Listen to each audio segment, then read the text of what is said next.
Your style and your flavor make the city rock. They must say the season come out with a bang. Coach Minzy, best round here. Remember that.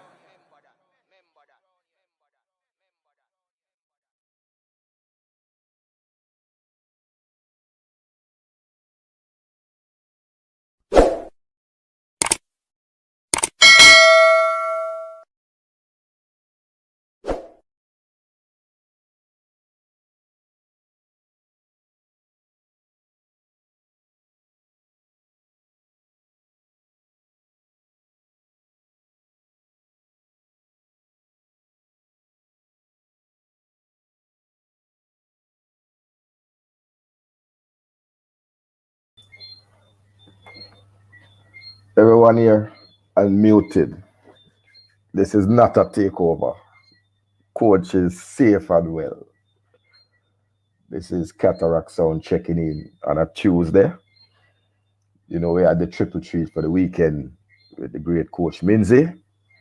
So, you know, you have to take care of the family life, the married man life. But single men like me, you know, so we talk football 24 hours. And we have a lot to talk about today. Viewers, subscribers, remember to hit the like button. Right. So, what we have happening today? We have Gareth Southgate naming his 26-man squad. And we'll examine what that means for Jamaica, if it has any implication. Who is balling? Because somebody might have a ball. And definitely she's balling because a lot of surprises in Gareth Southgate's 26. And then closer to home, the Jamaica-Japan game friendly match scheduled for Thursday has been cancelled. And this is a disappointment, certainly, to the loyal Reggae Boys fans. We have been looking forward to seeing our team in action. And it certainly hurts the heart, and not the kind of circumstance that we would want to hear about. And we are looking forward to the Jamaica Football Federation making some big steps and ensuring that we can get the train back on the track, because as it is now, the train is well and truly off the track. If this was in Jamaica, you'd have see plenty of people with them cell phone out right now trying to take a video, because a whole heap of bodies out there. Yeah, man, may I try to take the video. Is this the accident site? I think this will be the first in the history of Jamaica not being able to field a team. People are asking the questions, how do you have a 50-man squad who has signed contracts and 11 players withdraw? So 50 minus 11 equals 6. Something. The maths is not right. So we have to look at that maths. That maths is troubling to us. And we have a couple of exclusive tidbits to drop on coach's desk this evening on a Tuesday. So let us see what's happening in the comments. Ian Campbell, boy, you done must stirred up when we take over. Big up my friend. Everywhere where they're there. You know, when the stadium open back, I'm going to invite you and Fresh God to come to the half line. Big up all half line crew, you know, the ultras, the firm, MPEC, big up yourself. It's strictly white rum we drink at half line, though, you know. So if you can't manage the whites, you know, you can't come by, yeah. Right? 13 people watching and 7 likes. So let's keep getting the likes up. And remember to hit the subscribe button, you know. 5,400 subscribers. Let's get a foot race on people, because this is a good forum. This is a good forum Fresh God, where you say, so it sounds like Fresh God they over at the grandstand. Fresh God, your grandstand. Man's not hot pep. Yeah, man. Me and the colleagues, them will take over, you know. Take over Tuesdays. That's what you call it. Take over Tuesdays. And we have some hot ones for you. People, believe me. You're going to want to hear these news. Big up Davion Kerr. Mpeke can't manage the whites. No, I'm not wearing a white today. I'm in my gray. I'm neutral today. I should be in black because I should be mourning. My side is not playing. Yankee Graham. God save Jamaica. No, they say God save the Queen, you know. God save the Queen. The last time we went to Japan, we got a 9-0 demolition under 23. Oh, and here come the Chelsea massive running in. Joe, champions of Europe. Joe, watch it, you know, because the husband, them will look for you. Leeds versus Chelsea. That will happen next. That will happen soon, my friend. And Leeds will be able to field a 25-man squad. And, you know, we'll be up and running in the second season. Teddy Lee Gray. Big up yourself. Up top. Burrell Dixon. You check in. Yeah, man, the moderators, them check in. You know? I see Joe inside here. Boy, no, well, let's not speak about the Rafinha matter. We hear on matters. You understand? 23 watching, 12. No, man, get the likes up, people. Upbeat boss. Get the likes up. Remember, so we have some bombshells to drop. And if I don't see the likes, first 50 likes, when I drop the first bombshell. And when we reach 100 likes, I drop a bigger, not a bombshell, but I drop a bit of good news. And if we can get 150 likes, I promise you, I have some news about a Premier League reggae boy potentially coming on board. Potentially. So, people, you have it there. Some may get it, some may sell it. 50 likes, I'll give you the first bombshell. And 100 likes, we tell you what's up with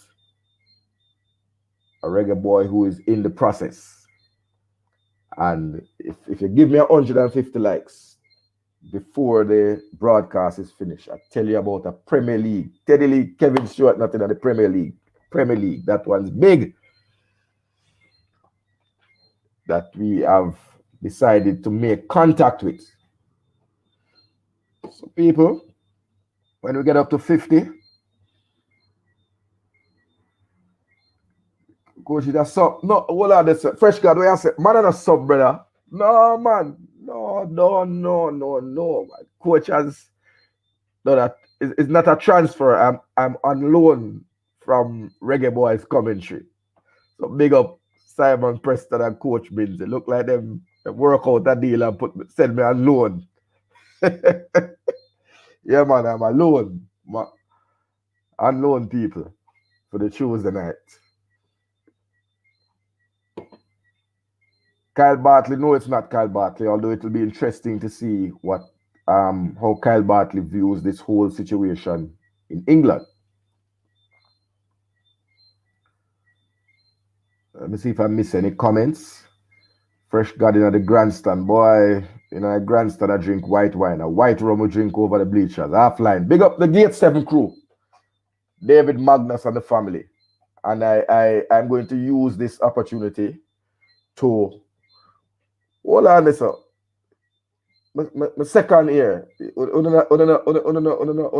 up Coach Binzi properly, man. See, Coach Binzi still a type, man. Why? When they send boy for do a big man work. It's a defender, Teddy Lee. Great, a defender. When they say a boy to do big man work. Big up, coach. Big up, coach. Big news to drop, man. Right now, coach, the amount of The amount of news that we got through the day. Clum, clum, clum, clum, clum. Clum, clum. Big shot of fire. But we have to take care of the heart of the people. The heart might hurt, So, so big up Coach Minzy. Family time and, giving us this opportunity and platform. So, let me take the opportunity. Let me big up Phil Holmes. That's Philemon Holmes, a.k.a. Baller. The wickedest thing pan the zip it up over there in New York. Die-hearted Chelsea fan. And I had given him beer mouthing throughout the season, especially when he was down there languishing next to Leeds. And his side has won the Champion League. So, Phil, big up yourself. Idonia, big up yourself. The true Chelsea fan them. I understand. I don't know what happened to the people, the likes. What happened to the finger, man? Work the finger. Hit the like button. Yeah, man, the likes, them important, Ian. And if the people here give us this effort, will be the coach's desk effort. This will be the coach's desk effort. No, this bigger than Panadol, crazy man. It's bigger than Panadol.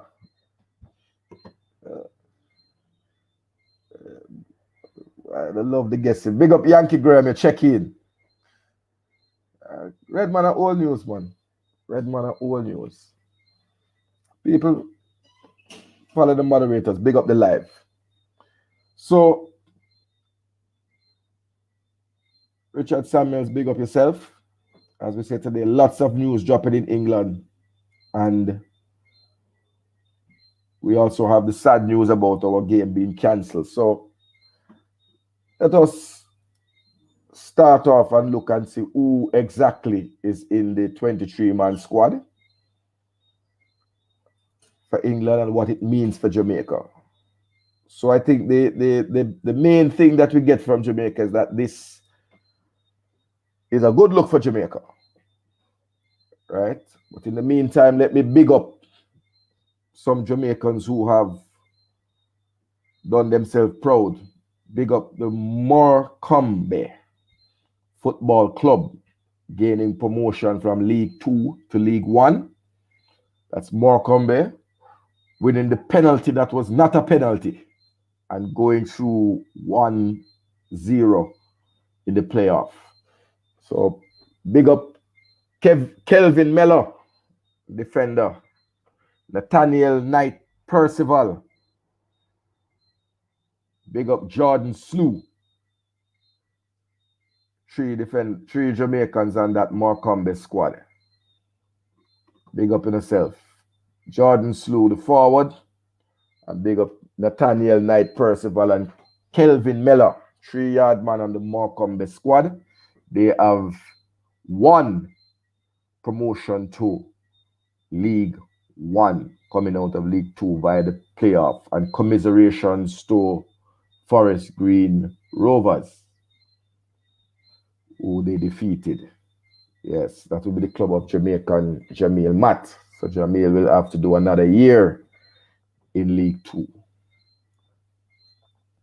And big up to Blackpool, who gained promotion to the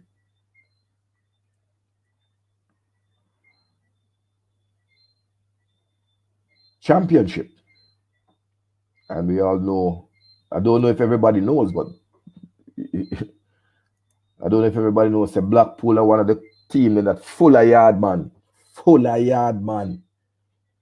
You understand? So I'm gonna drop the bomb. So I think which are the first bomb we're gonna drop. I'm gonna drop the first and the easiest bomb. So we have some good news. Kevin Stewart of Blackpool, as we talk about Blackpool, he has made a big step in the process of getting his citizenship. He has located the birth certificate of his grandfather. And big up to our panelist, Devon. The birth certificate was in Canada. And we go out and we find it. We now stop work. Those of us who are on the coaches desk panel. So Kevin Stewart has jumped a big hurdle there. After winning promotion with Blackpool, he has located the birth certificate, the original birth certificate of his grandfather, and is now ready to step up to more things. You understand? So all who playing in central midfield would have to step up on the game, because as I said to you, more and more footballers want to come and join Jamaica and get on with the dream, because you know this is the land of the dream, right? So that's the first bit of news. Kevin Stewart has made a significant jump in the process of getting his birth certificate, getting his citizenship. He has located the birth certificate, the original birth certificate of his grandfather. And that was in Canada. And it is through the work of the coaches, there's panelists who want to big up Devon Porter doing the work. Teddy Lee, put down a bet now, man. Bet me. Bet me say his paper's not ready for Gold Cup. And I will also say that I can, God willing, and if we're still around, I expect fully Kevin Stewart to have his citizenship and passport to be ready for the training camp for the Gold Cup, if the JFF so desires. So those are two like a free thing, man. We don't see we reach 50 likes yet. Right? Now, what this is saying is that we are willing to do the work that the people who are paid by the JFF should be doing. So, you know, that's something to think about, people. I think the squad will be named Teddy Lee when they come back from, there's a deadline, but when they come back from the Japan tour, the thought process was that they would have looked at enough players and be able to have an assessment and come down with their 30 or 25-man squad, 26-man squad for the Gold Cup. But at this current time, it seems that is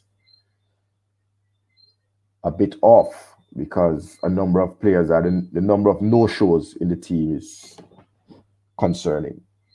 So let us talk about what the meaning is for England. And what's all this happening today.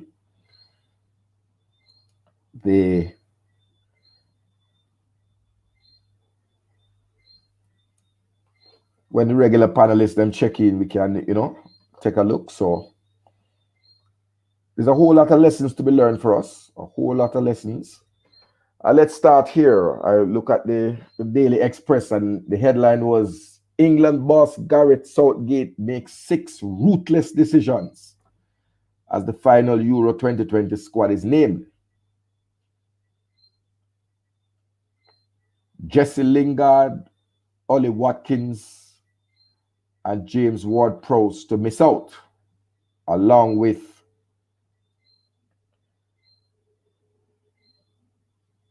Ben White and Ben Godfrey, who have been dropped, having made the provisional squad, and they are yet to make their Three Lion debut.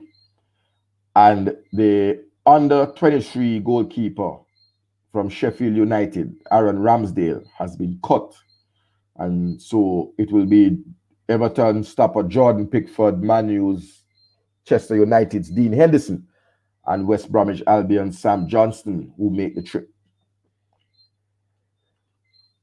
So, what's interesting about this, I am picking up somewhere where Gareth Southgate has said that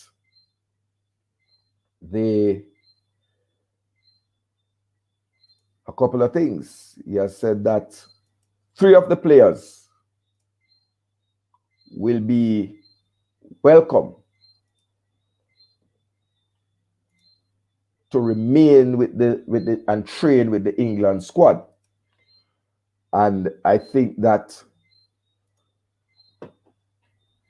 when we hear this, people in the comments, when we hear this,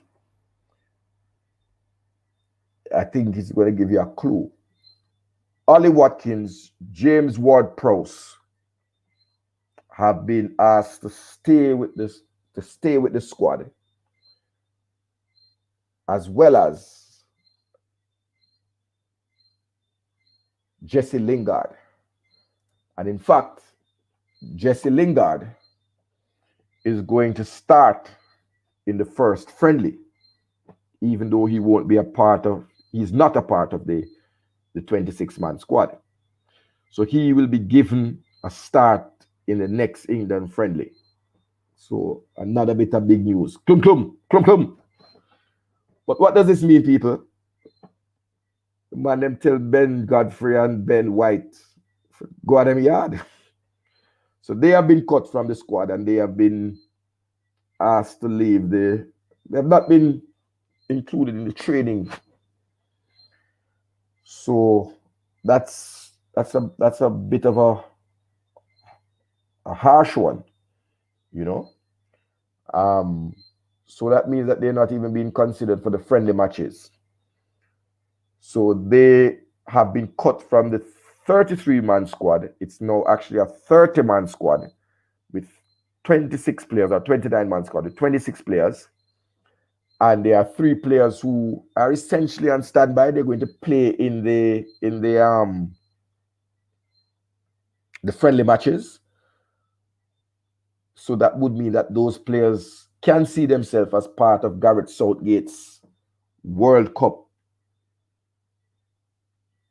qualifying plans. So even though they have been released from the Euro 2020 squad, they are a part of his World Cup. And that's Ollie Watkins, as well as Jesse Lingard, who will start, and James Ward-Prowse.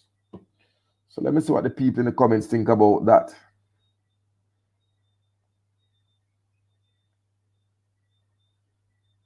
We need to get together and work on Lewis. Lewis Baker is a fantastic central midfielder. And with Ravel having his issues with the United States, for those games in the US where you have to go through the US, I think we will need to have a sound alternative. Well, Davian Carr, Aaron Wan-Bissaka had been given the signal a long time ago that he would not be a part of his plans, and the coach is not a fan of his. And so I think Aaron Wan-Bissaka is singing the Garnet Silk song. Hello, Mama Africa, how are you? I'm feeling fine. Gareth Southgate, don't call me up too. So find Mama Africa, because Gareth Southgate has said he's not a fan of your attacking game. And while everybody lauds Aaron Wan-Bissaka's defensive steel, that's not what the coach is looking for. Do I think that Redmond will be in the Gold Cup? I don't think so. I think Redmond, show up on them. I think Redmond will be in the World Cup qualifying squad. I think Redmond will be in the World Cup qualifying squad.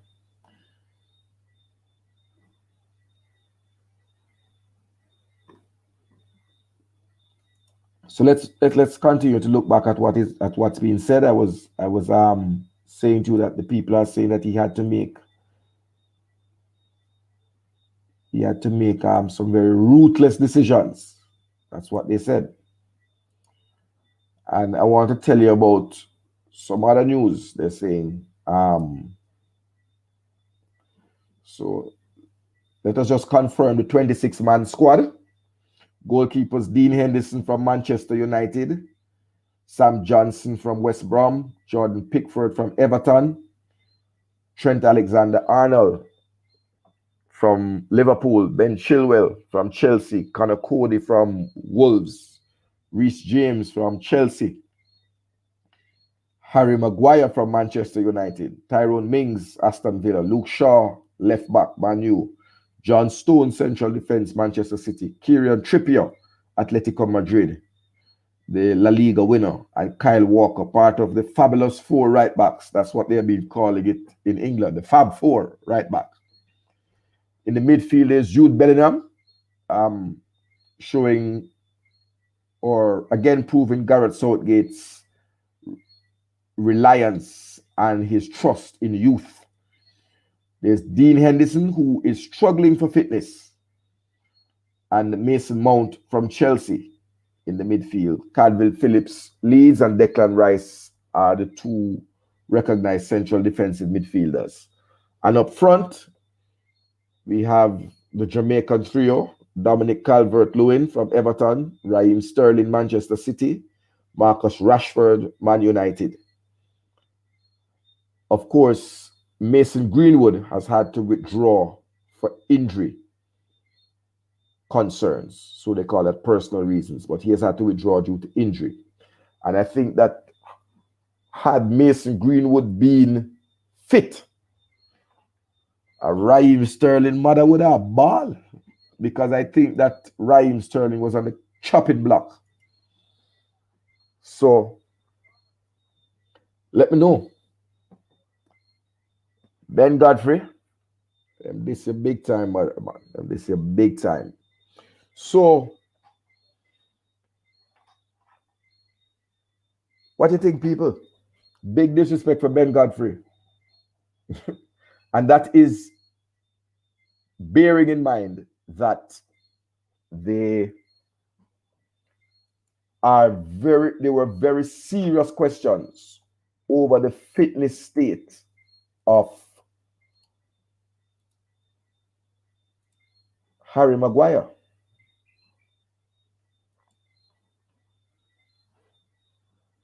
So with a big Liam central defender, they couldn't find it in their heart to give Ben Godfrey his call-up. 73 people watching and 55 likes. That don't look good. Big up Kurt Steele.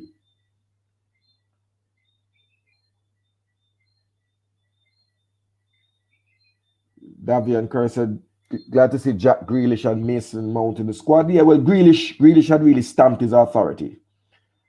Really stamped his authority. Big up Dr. Joyful, aka, I don't know who he is coming as today. Giovanni Brown say, all I can say is I like the UK. It's the media that runs football. No, it's not the media that runs football, but they are significant media that can put pressure to bear when they see something not going right. Crazy Norris asked, what about Ivan Toney? I don't know if Ivan Toney has taken his medicine because he seemed not to have gotten the message. Ollie Watkins is the striker on the outside looking in. Ivan. That's all I can say to you. And Patrick Bamford is also in the coach's side mirror. He has an eye out for him. Ian Campbell, yes, Lewis Baker is Jamaican, and he has made overtures that he is interested in playing for Jamaica. You know? Dre Anyweather check in. Gonna have a war tonight. Callum Wilson is already capped. He is going. Callum Wilson has joined the Maitland-Niles bandwagon. You know. I don't know if we remember there used to be big up Richard Samuels, and some of the panelists Dre, anyway, that's see in the house. Try to link coach and come on and make have a reasoning. The phenomenon in basketball, college basketball, one and done. You remember that? University of Kentucky, one and done. Redman is working on his papers, but he has a little hitch. Right? He has a little hitch. In that his grandfather died a couple of years ago. And unfortunately, we have to try and find that birth certificate records. Coach's desk, detective agency. Coach, you need to register the company, you know. We find birth certificates for British players and American players and any player if you want to play for Jamaica. Coach, register that company there, register that business there. Coach's desk, private detective agency. We find your birth certificate, your grandfather, your granny. Yes, Wayne Carnegie. Ollie Watkins was not picked, but he is part of 3 players, including Ward Price and Jesse Lingard, who have been invited to remain with the squad and train with the squad and take part in the 2 upcoming friendlies.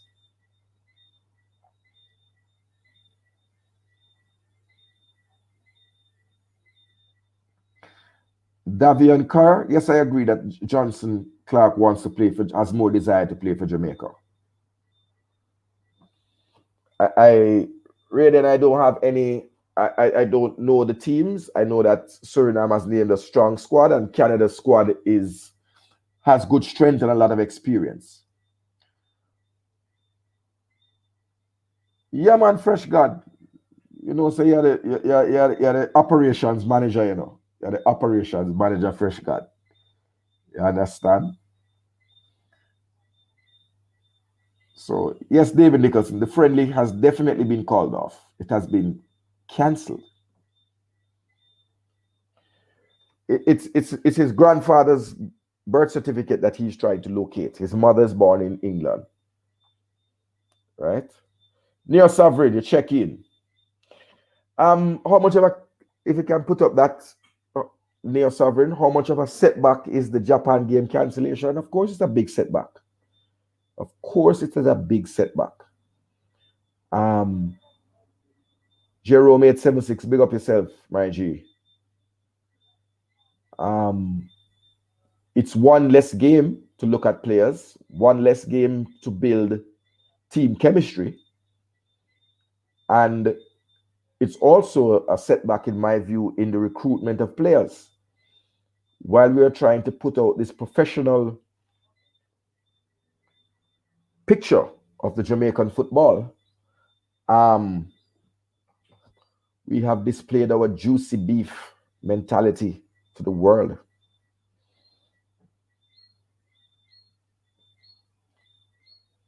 Put up the link. So, see, coach has put up the link. So, those of you who are jumping on,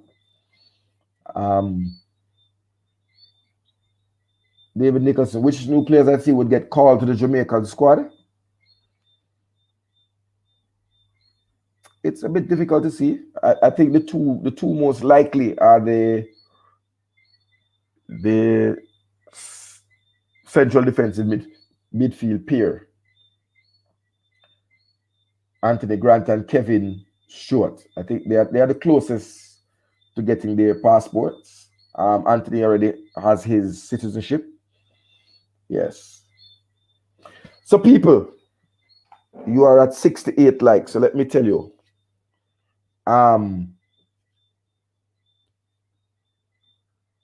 That strenuous steps we are trying to pull out to, and Anthony Grant is chomping at the bit to come in and save the day for Jamaica, in terms of the fact that we only seem to have 18 players, which would leave us with, including 3 goalkeepers, which leaves us with 16 outfield players. So Yes, they have returned and gotten tested.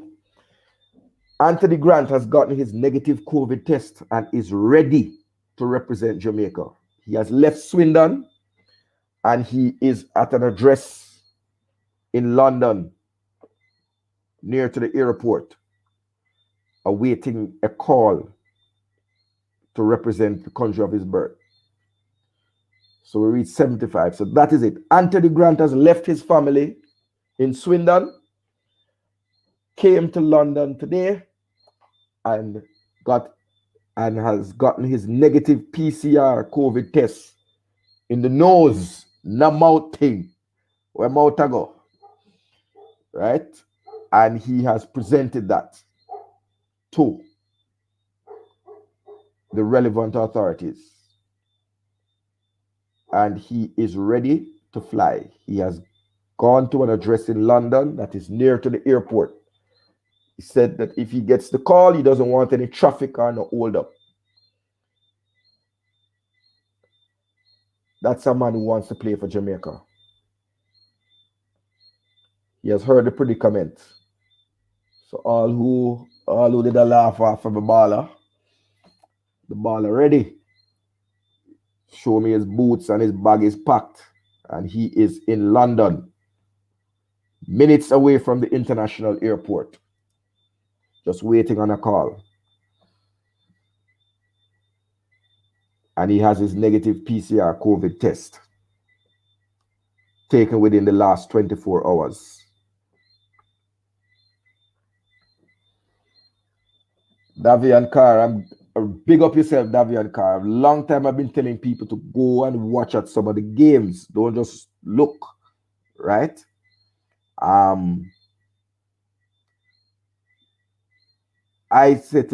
put my footballing credibility on Anthony as a good CDM. He's not at the level of Lewis Baker, and I think Isaac Hayden is a cut above him now, but I think that he's about the third best that we have. No, Burrell Dixon, let me repeat again, people.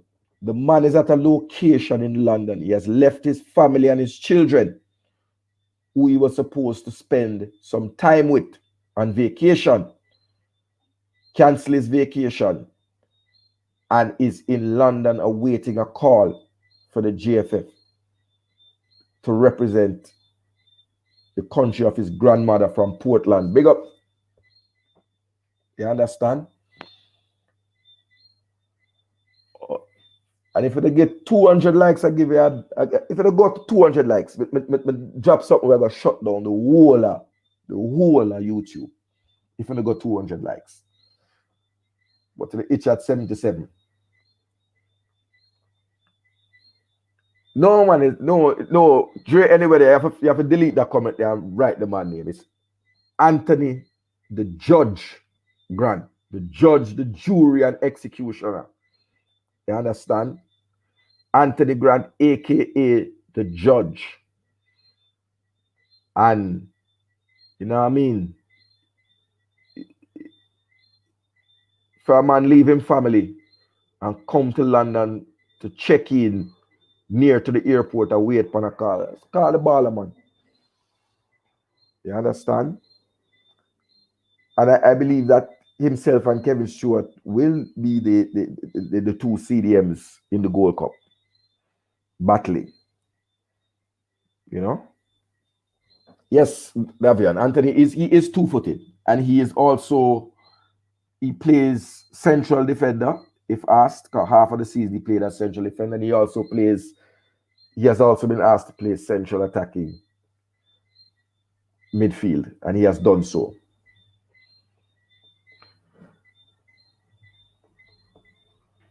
You know, Donovan Taylor, first money pull up. A coach, I know why. A coach, don't take up my money pull up off my turntable, yeah? Don't take up the money pull up off my turntable.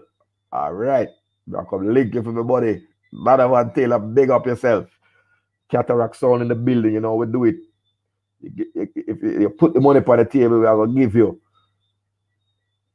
the news them as they come in. 100 likes, and we talk about something serious.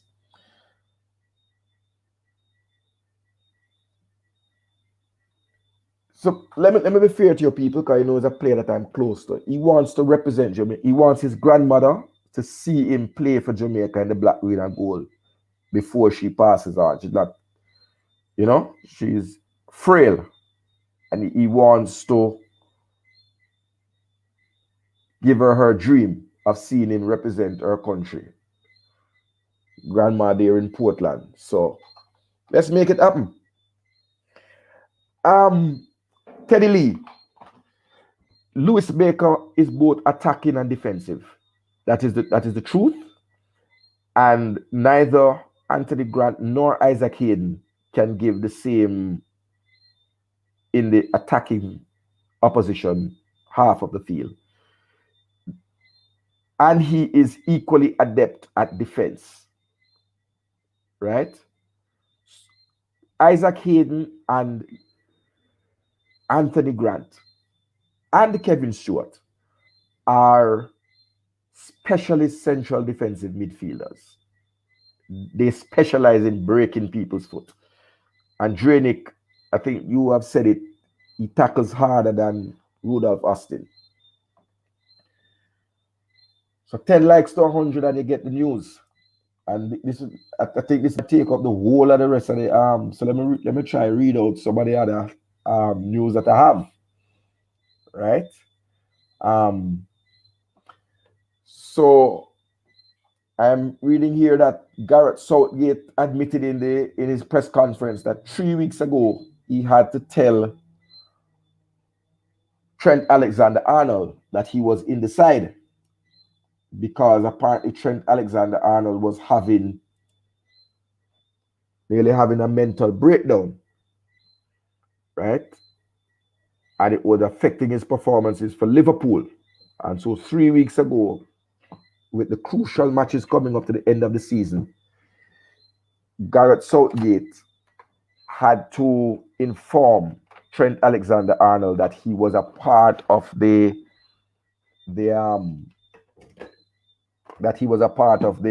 plans, because he was not taking it well, being dropped from the side.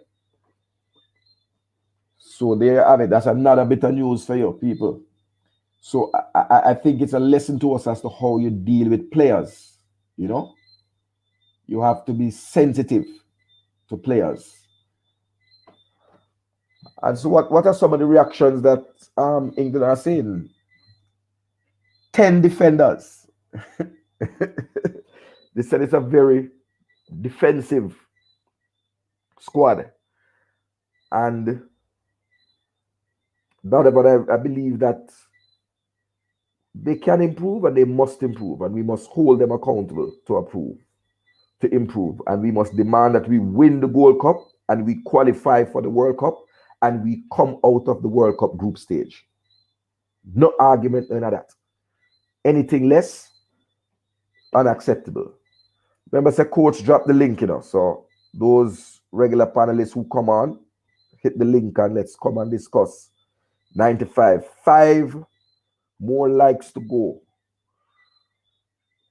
Bomber drop. Damn you.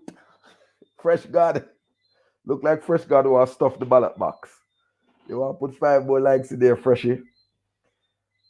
So let me tell you, there's been a lot of talk about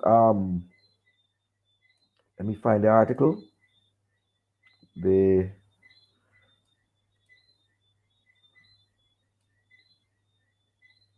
I'm going to tell you about the Blackpool side, but let me find the article about the Gareth Southgate is under pressure, right? And they have spoken about the 6 ruthless decisions he has to make, and he has made them. And there are 3. The media there are saying that there are 3 big questions. 3 big questions. And they are demanding answers. Right? He has cut 7 unlucky players. Aaron Ramsdale, Ben Godfrey, Ben White. Mason Greenwood has withdrawn due to injury, and those three have left the camp. And Ward Prowse, Jesse Lingard, and Oli are there. So, people, what do you think about this 4 right back thing? Because it creating a storm in England, you know, it creating a storm in England. This 4 right back business really create a storm. Right? People are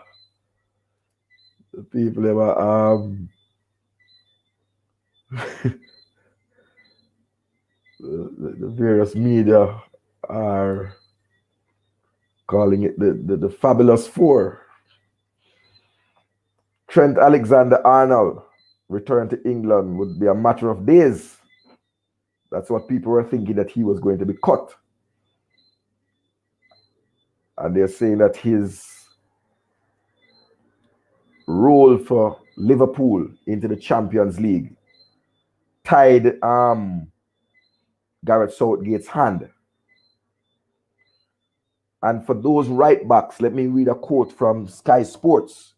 Very rarely in the last 3 decades has the England manager had such a wealth of options in one position, choosing between a Champions League winner in Reece James, La Liga winner in Kieran Trippier, Premier League winner in Kyle Walker, and 2019-20 Premier League winner in Trent Alexander-Arnold. It seemed like a difficult job. And what Gareth Southgate has done, there's a new buzzword, hashtag 4 right backs. Hashtag 4 right backs. He has gone like Pontius Pilate. He says he's washing his hand of this decision. He not drop nobody. Not drop nobody. And that's a bold. What do you think of that decision? Let me see in the comments. What do people think of the hashtag 4 right backs? After the man and no madman, anybody that him drop, he's going to be in problem. Anybody that he's going to drop, he's going to be in problem. People, all who time for the news drop.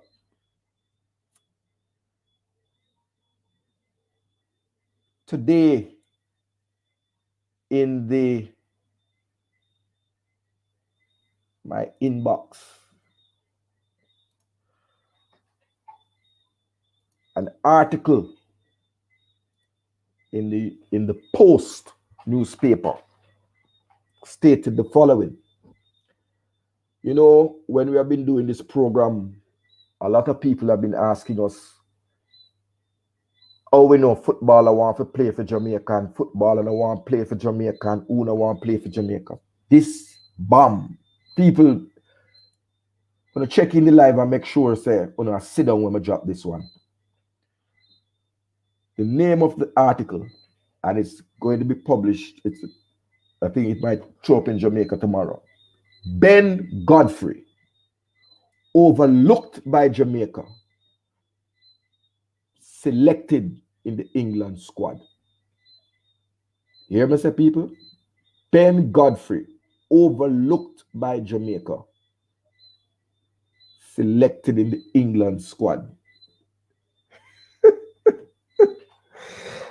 And people, if you think that is the bomb, we don't know bombshell yet. I want you to listen to this article. This article is by Reese Howell.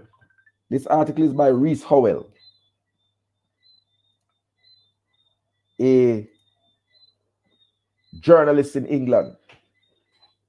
It says Ben Godfrey left playing for his hometown club York City in the Football League trophy match in Barnsley in 2015. That's 6 years ago.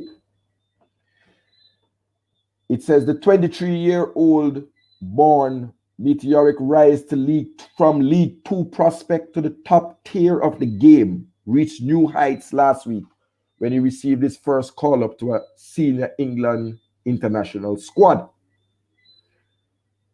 Right?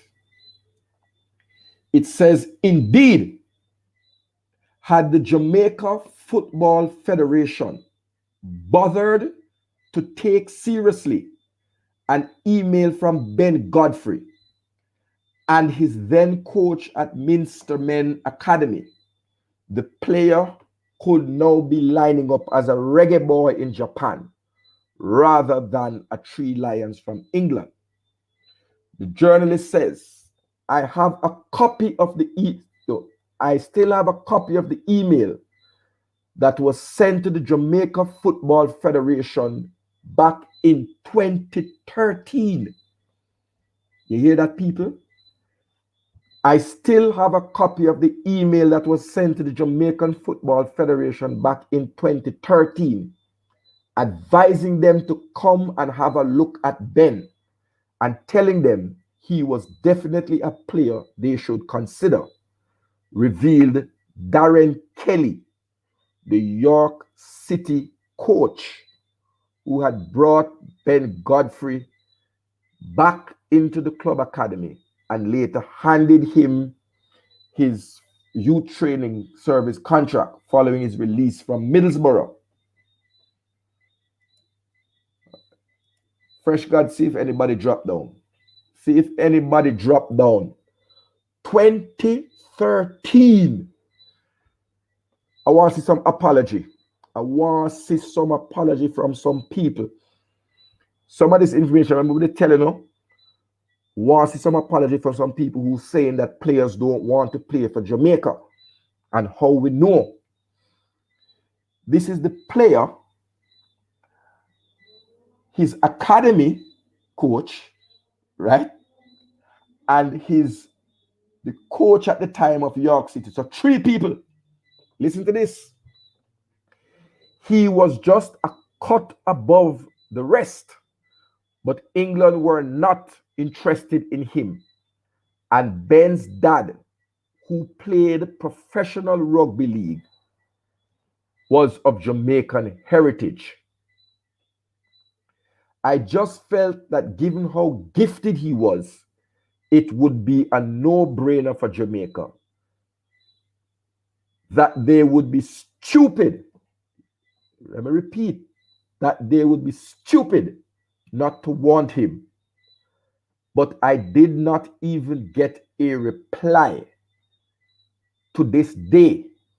And as far as I know, they did not come and watch him. Hear it differently now. So this is somebody else speaking now.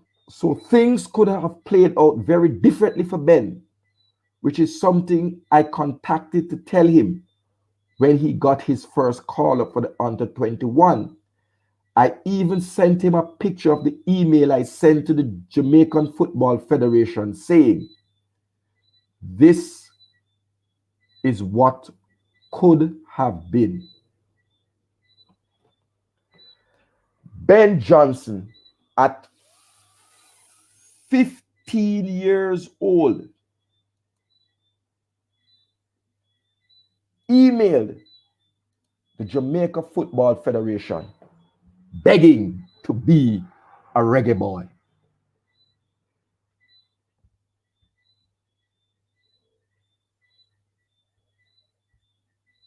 General,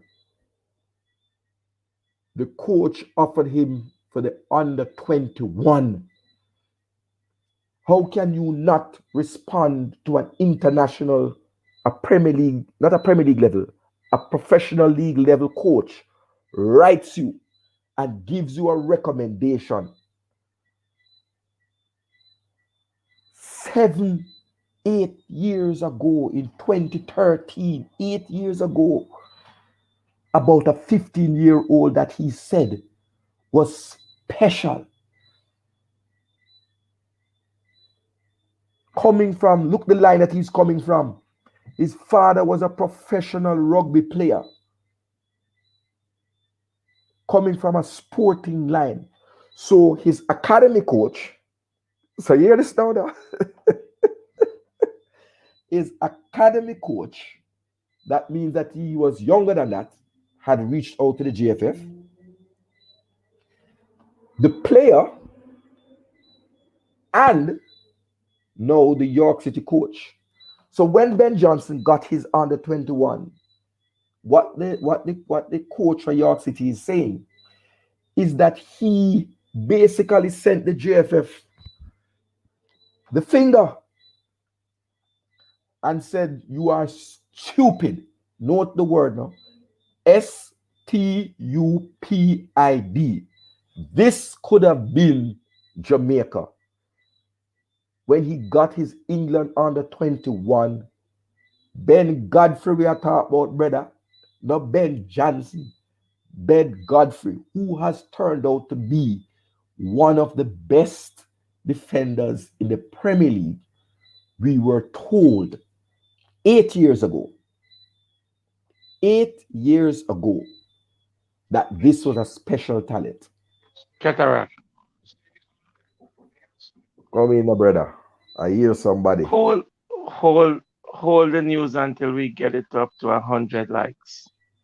No man, it gone past 100. The people them bought up the like, and I go and give them some more news. A beer news tonight. Beer news tonight. We having been booted out of the England, right? So people, I want to hear what people say now. So I don't say no apology because some people, I know the name them, who used to say they want that the player, or we know the player them want to play. Enough things we know, we hold it back, because we don't want to embarrass the thing. But this one bust out and come out. 8 years ago, Jamaica was told that you have a player. First of all, the young boy, a schoolboy, contacted the JFF wanting to play. Yet we had teams, under 23 teams, that go and get 9-0 in Japan. Remember that? You had under 23 teams that Cataract. couldn't I'll be back. qualify. I'll be back. You'll be back. Okay, there one. That couldn't qualify for the Olympics. Want to throw some money pull up, man, because this thing I got deep, brother. This young man kept putting up Instagram pictures with the Jamaican flag. Basically, almost one would say prostituted himself to Jamaica. Oh, no, come call me up now. And today, we are now going to be talking about going to him to ask him to play for Jamaica. What's the headline, people? Overlooked by Jamaica. Now in the England squad. This is worse than nonsense, Davian. Hear the man say? You are stupid. The York City coach said this could have been Jamaica. He could have been in the black, green, and gold at the heart of the central defense. Imagine now we would not have needed to call up Ethan Pinnaker, anybody. We would have had Ben Godfrey alongside Damian Lowe for years, building a solid central defensive partnership that could have lasted us for a decade.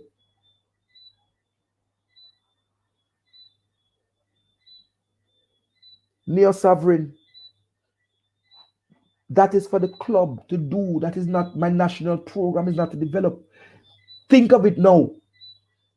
Had we had Damian Lowe playing alongside Ben Godfrey, maybe when Ben Godfrey went to Everton, he would have told the coach about his international defensive partner, and they might not have bought Holgate. So sometimes we have the reasoning back to front.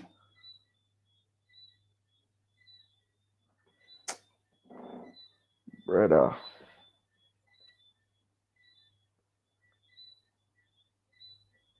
A teenager reached out to come and play for Jamaica, and he wasn't asking to come into the senior team,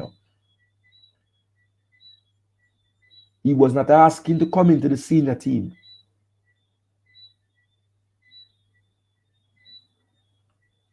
This would have been one of the simpler ones.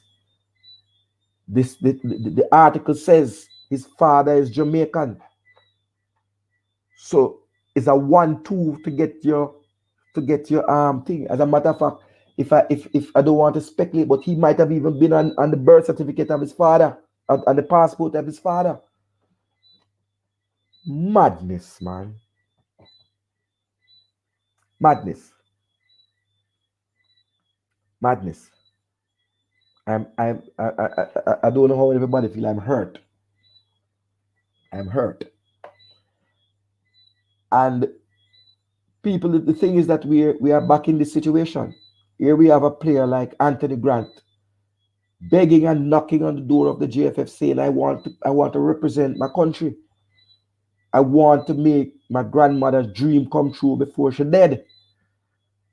To see her grandson play for Jamaica. My cousins, my family in Portland. I just want to make them proud. Give me a chance.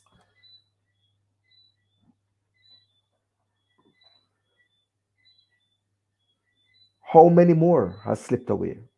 How many more emails have not been replied to?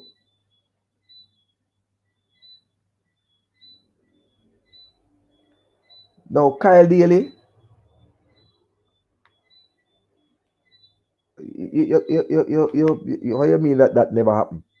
We are reading to you direct quotes from the manager, the head coach of York City, the head coach of Ben Godfrey's academy, both saying that they contacted the JFF, saying in no uncertain terms that this is a special player.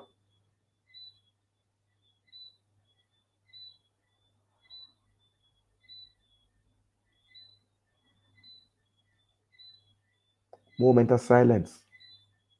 How many more expressions of interest are in file 13? Look like this news shock some of the man them. When it hit.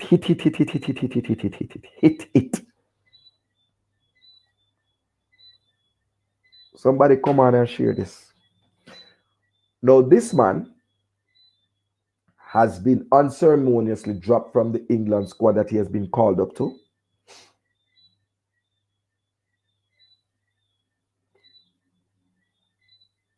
It is clear that he is not in the immediate plans of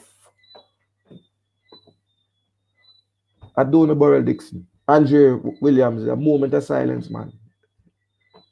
How many careers of Jamaicans living in England we have buried?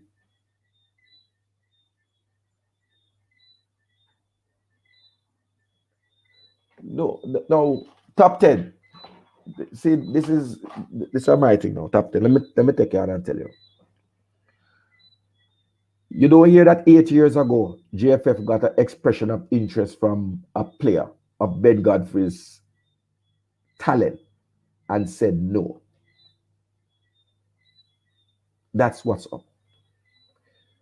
And there's a difference between when you get close, you start travel, come to Jamaica, right? And if you watch the interview with Simon, he told us about when he started coming to Jamaica and got to know his family, right? There are many people who would have contacted. I know for certain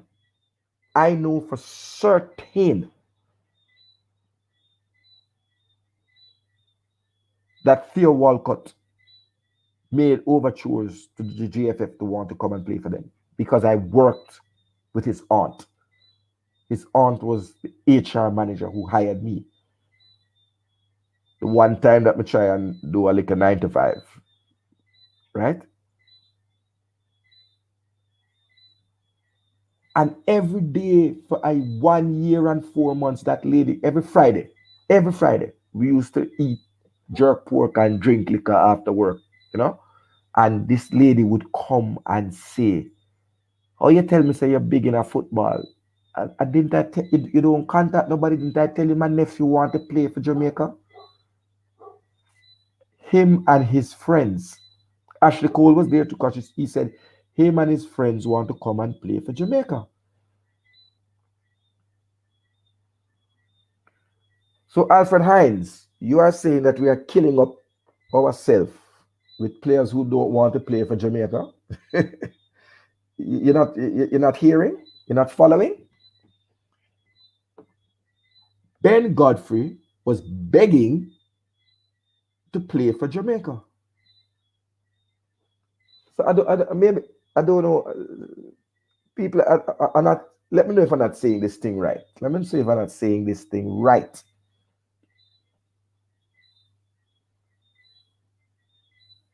We have always been saying and coming down hard on players saying that they don't want to represent Jamaica. Here I'm giving you today another bomb. Two players who are of Premier League class, Theo Walcott and Ben Johnson, at different times in their career, who we know now have reached out. This is madness.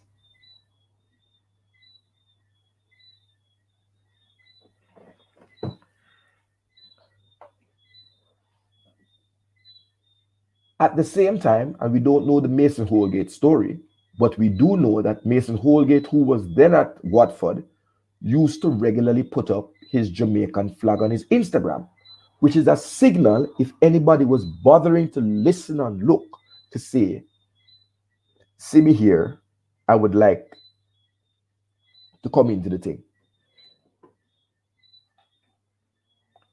Well, a friend of mine is going to come back. And when he come back, when I go up to 200 likes, I will give him the even bigger one. Because we now let this happen. We now let this happen. The best players must represent Jamaica. Because if we don't have the best players, we are robbing those other Jamaican players of the chance, of their chance. Because Damien Lowe, for example, could have been developing now for 8 years. Just take that in mind. 8 years. We could have had a solid defensive partnership.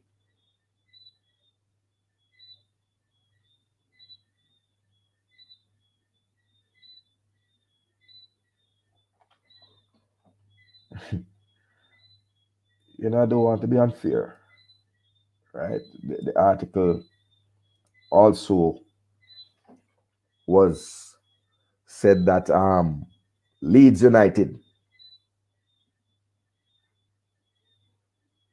right? Here is somebody else. Another Irishman who managed Oldham Athletic, Halifax, and Scarborough said, I could 100% see that Ben Johnson was a player capable of making it to the Premier League. And it comes as no surprise to me that he has gone on to receive an England call-up.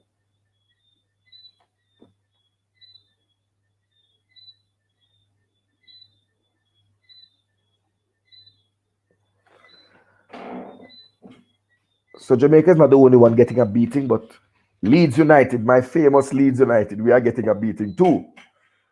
Because apparently he was offered to Leeds United and to Bradford City. And they didn't declare an interest.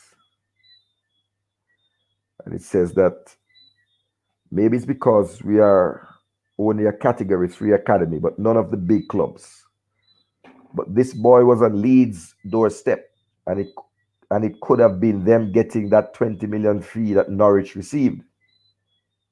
Right? And it tells us about him. It says Godfrey's success with Norwich and Everton owes much to his versatility as a defender, his athleticism, qualities which stood out to Kelly and were identified from age 14. Middlesbrough, I believe, had said he was too small, and that's why they cut him. But he quickly started to develop into a real athlete at York.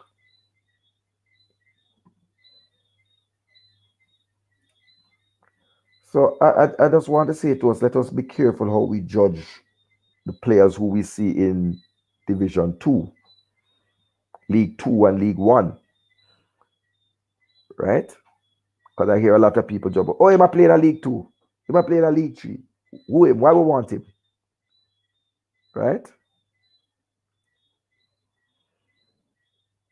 Here is a player that was in League 2 at York City, that within 1 year of being told he was too small to be an elite central defender, and I don't tell you, not the word elite, a Premier League level central defender, he became one. Right? Now, while one says it's the old administration, the impact, the practice still continues of not responding to emails and communiques.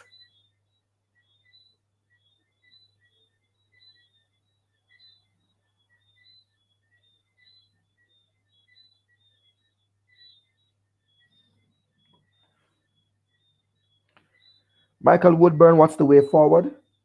I think this is a seminal note. This article coming out the same day that we have had the debacle in Japan. And I'm understanding that it's because of this. So let me tell you now. Let me drop the other bombshell. We're reach on the likes, Fresh God. We're reach on the likes. Where we reach on the likes.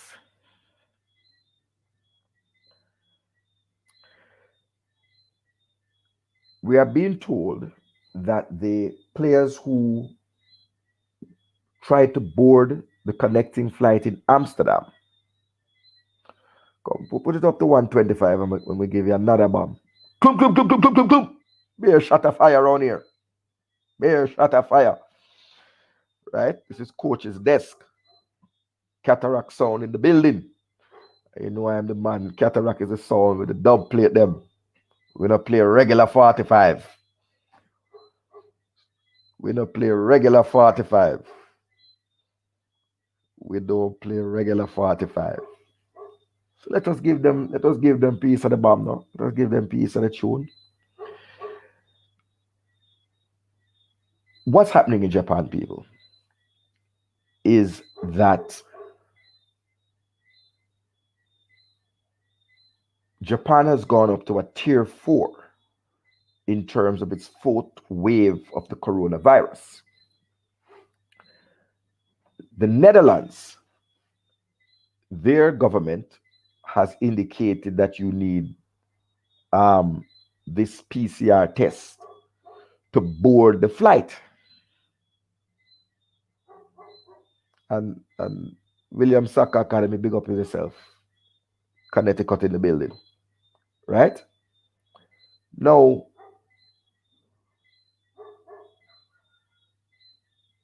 how did Serbia get to Japan? Why the Reggae Boys flying through Amsterdam?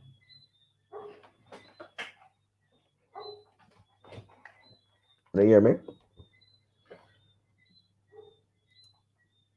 Coach, I need you, coach. I need you. I need you, coach. I need you. I need you. I'm going to share a screen with you.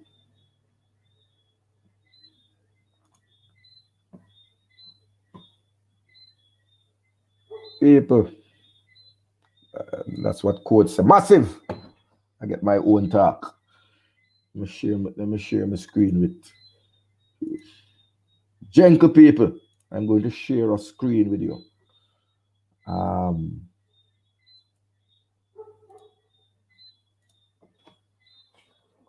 Coach, see if you're listening, coach, show them. This screen, if anybody can see, indicates that there is a direct flight from London to Tokyo, Japan, that arrives there. Let me get it right. Don't want to say anybody say that I am giving wrong information. In 11 hours and 55 minutes for 180,856 Jamaican dollars for a round trip. Seats are available. What are the players doing in Amsterdam?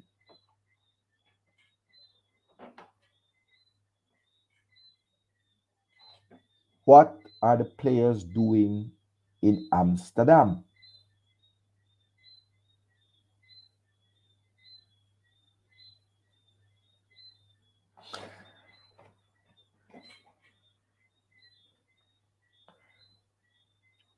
Whose responsibility it is to make travel arrangements? And them are just some interim thing in the brother. Come tell us a more bomb out for job. These are just the interim. What were the players doing in Amsterdam? Whose bright idea was it to book them on KLM?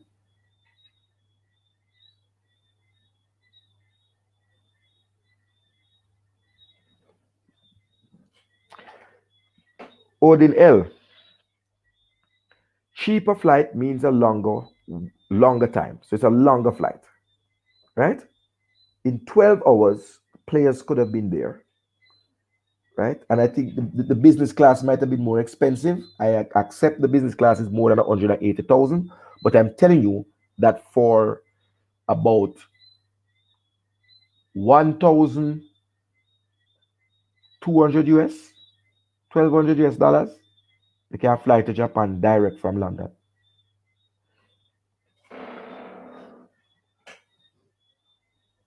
Somebody gonna buy weed or something? That's my view, not coach's destiny. And that selling at Amsterdam, you know. Did somebody need a smoke? Did somebody need to visit the red light district? What are you doing in Amsterdam to get to Japan?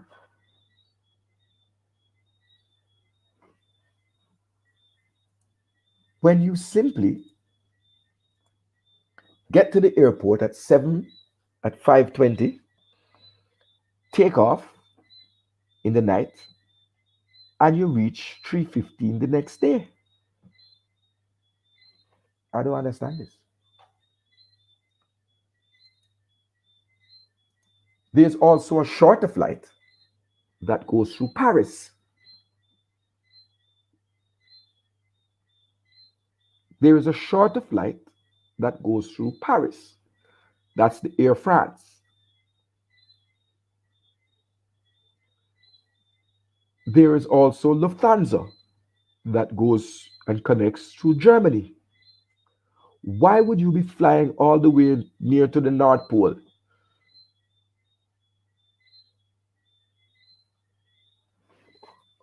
How about that, brother? Why would you be flying? We have a match in Mobile, and we need to get the Kingston-based players to Catherine Hall. And the bus driver headed out to Harborview if we go through St. Thomas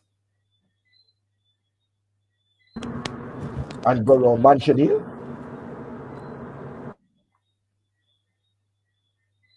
No, man, something wrong. Fourth official. Yo.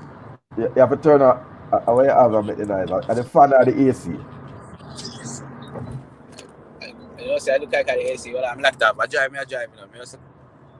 I'm upon for ask you a quick question real quick. Yeah, man. But lock off the AC for a minute. Lock off the AC for a minute so the people them can hear loud and clear. Fourth well, official lock check off the in. AC, man. You can't hear me. Yeah, man. I hear you now. Alright, me you mentioned something about Theo Walcott earlier. Yeah, man. So I kind of want to call for challenge up on that because when me know about Theo Walcott, from him go Arsenal as a young youth, them call him to play for England from a teenager. So at one point Theo Walcott did want to play for Jamaica. At what point? Because from him break through Arsenal and the Arsene Wenger, you know. Them jump him in the England squad immediately, you know. In 20. Carry him go start a tournament or start or something, you know. No, he was not a senior. He was not a England international. In 2014, I began working with his aunt in August 2014. And so it's August 2014 that between August and December 2014, she would have speaking to me about him and his friends. No, 2014 or 2013, wanting to play for Jamaica. At that time, Theo Walcott was what, 16, 17? Yes. Okay. Jamaica never have a policy of bringing in teenagers to play for them. As a matter of fact, I've never, if you know better, make me know. But me never see from Simoes, maybe, yeah, Simoes, they bring in Gardner when they're teenagers. Ricardo Gardner. Jamaica. I don't see Jamaica Ricardo Gardner. Ricardo Gardner. Based overseas as teenagers to play for the country. And I'm saying to you that Ricardo Gardner and the argument done. We but Gardner the day Jamaica, Gardner the well known as Jamaica. So you're saying that to be selected now you need to be well known? No, what I'm saying is Jamaica does not have a policy of bringing in teenagers from overseas to play for the country. Gardner the only teenager will come in and play for Jamaica, and that was an anomaly because Gardner the day Jamaica play and him buck up on Gardner. The point that I'm making is you saying Theo Walcott and his friend them they want to play for Jamaica. I even Godfrey when he was a teenager I play for York. The point is Jamaica has never had a policy of bringing in teenagers from overseas to play for the country. It has never happened. So that's incorrect. There's Giovanni. Hold on. Let me just correct you and then let you go again. I don't think that they were asking for him to come and play in the national team at age 15. I think they wanted him to come into the program and be called up for the under 17 and under 15, under 17 and under 20. Right? I think it was when he would have been going to the under 20 World Cup that he would have been trying to get a look in. Yeah, but so if you think about it from that direction to Parry, him could have played for Jamaica under 17, under 20, and then as soon as he broke in the Arsenal team, he go and play for England. No man, I'm talking about Ben Godfrey. I'm talking about Ben Godfrey. I'm talking about Ben Godfrey. Yeah, man. Godfrey can still play for Jamaica, you know? Yes, he can, and he will be playing for Jamaica. But we soon get to that. Get up the likes, people. What I'm saying to you.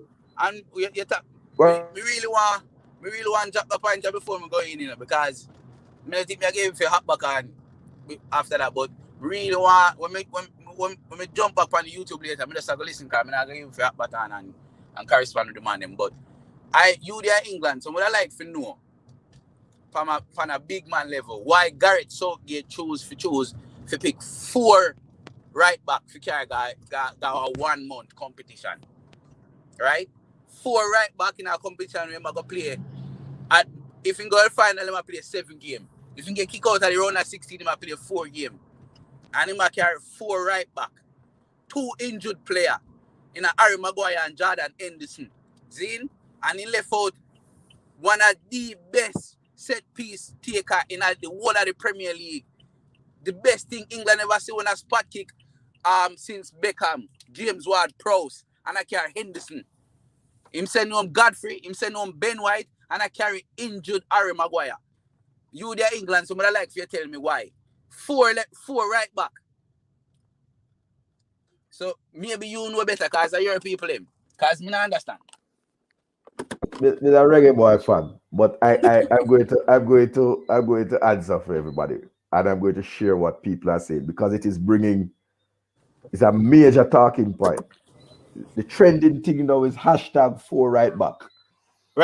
Right around England. So let me tell you what the people them say. Really, the Express, this writer. Let me tell you who the writer is, so we can know who we are talking about. Felix Keith, the Express football writer, himself, in trying to explain it, let me get this at Keith. He said that 4 right backs ? As one of the great philosophers, Mark Corrigan from the Peep Show once pointed out, four roti is too many to accompany a meal at an Indian restaurant. Does Gareth Southgate really need 4 of his 26 players to be able to play right back? James and Walker can both play right centre back. Trippier has shown that he can do a job at left back. And Southgate himself has talked up Alexander Arnold's potential to play in midfield. They are all clearly good players, but some observers may think Southgate has bowed to pressure and failed to take the difficult decision to cut one of them. Walker appears to be the man in possession of the starting spot. That's Kyle Walker from Manchester City. Wednesday and Sunday's friendly may provide more clues. But for now, Gareth Southgate's decision, or lack of one, seems to be very perplexing. He also asked a question which you raised, Fourth Official. So you're there on the spot. Set piece takers. And this article is named Questions to Gareth Southgate, right? Set piece takers. England's squad for the Euros is packed with full of world-class players with different skill set. But there does appear to be one thing missing. Southgate's side scored 12 goals at the World Cup 2018. 9 of them came from set pieces. They set a record for the most set piece goals at a World Cup since 1966. The so-called love train formation for the attackers at corners became a hallmark of their approach and provided the cornerstone for their run to the semi-finals. So not to take the Premier League's best in bold, set piece taker, a man who has scored a league high 4 free kicks in 2021 looks like a misstep.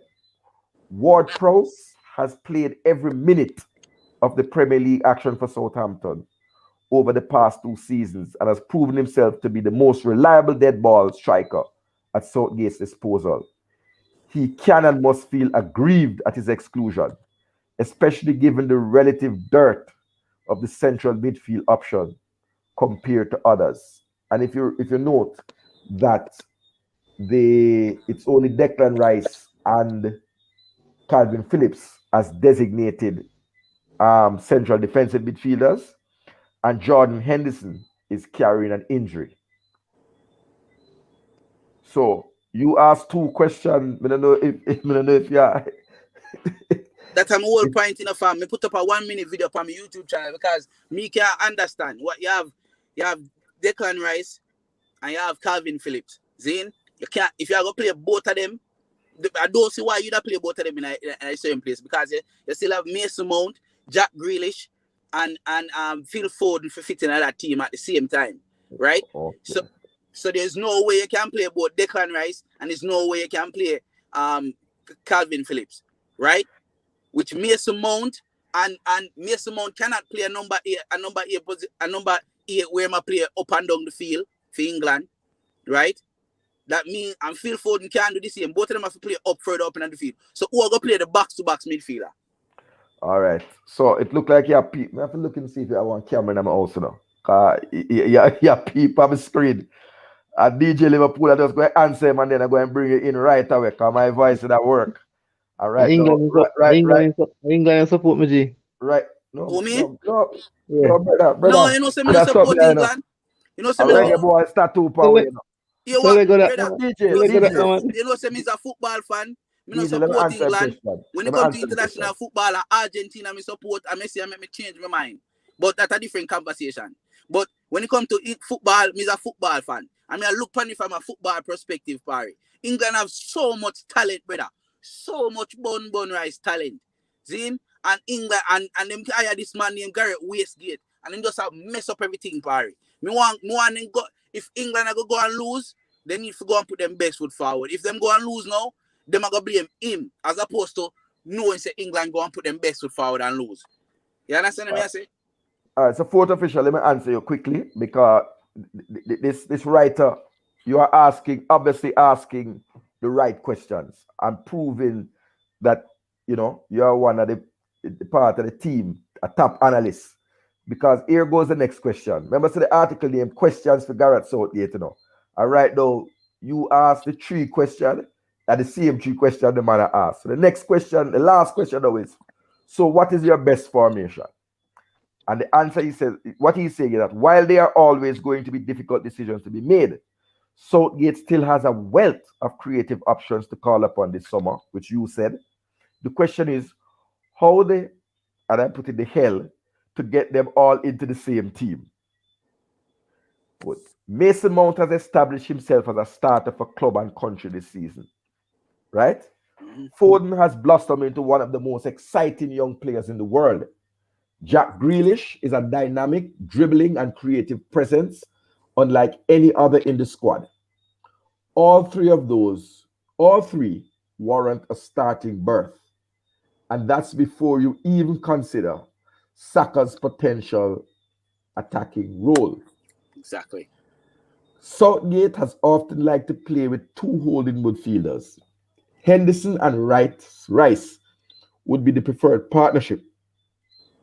But Phillips, that's Calvin Phillips, is capable of filling in if the Liverpool captain is not fully fit. That preference leaves fewer spots up the field for Kane's supporting tasks, especially if the England boss opts for a wing-back system. It's a nice problem to have, but it's a problem. So, brother, the man has said, the writer has said the same thing when you have said. It's a problem. So, DJ Liverpool, jump in, man. The point where you make with Theo Walcott. I heard that years ago for read, you know. It's the reason why Theo Walcott never is not a Jamaican player now, is because captain wasn't the president. It was the man that Baxter was the president. And I Yes. believe we were playing England in that game. We'll get our five. 5 at Theo, Manchester United. yeah, Theo Walcott was in the Jamaican dressing room, like with the players. Them, they were the man them to just deal with the thing proper. But Axel when one him wasn't a good president. He never represented good at the time. So Walcott just slipped through because his mother wanted him to play for Jamaica. Remember, they actually take Walcott off our English youth team, you know, never allow him to go on an English youth team trip, you know, because his mother did insist that he wanted him to play for Jamaica. So I real talk cataract years me that years. Well, listen, that's a deeper something, but I say when the facts come from coaches, this you know you can rely upon this channel here for we don't really carry sus and them thing. The Yeah, analysts man. them know them thing from Yeah, different yeah. No, direction. whenever I dispute the facts, you know, what I was saying is No, him man, playing for no, and I say you're disputing the fact, you know, you raise the question and you see from two different angles, right. Yeah, right? but me Remember, have to, remember from England, see that, you know, England are calling, you know, look what they do, Kevlin exactly. Phillips. And, That and I and think. and Godfrey. We might still look out with Godfrey. I hope Godfrey vex enough to know say. I hope Godfrey there in yard right now and vex enough to know say Harry Maguire, who not playing at 2 weeks, make the side over him.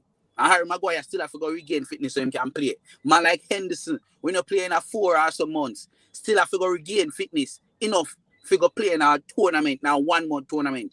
Zine, other midfielders they were really not waiting for play. Them things that make no sense, brother. That's what I say, but me have to sign out now. But me listen, me have to go and listen, you see me? Yeah, but you catch it and I'll give you the answer because somebody has answered. I think the reason why them can't end this, they need experience in the midfield. Right. England always do that, go with a young midfield to competition and always suffer. I think the reason why end the scene it have the experience. Okay. So DJ Liverpool, let me draw up. And we have to talk about Jamaica, you know. So but we want to get rid of this because this have a lot to do. And like I said, this panel is so great, right? The the number one reason that is being given, right? The number one reason that is being given for the various selection, as they said, they explain the call up, right? Is experience. So he has given his selection policy, right? Big decision. And I'm reading an article when they question him about dissecting the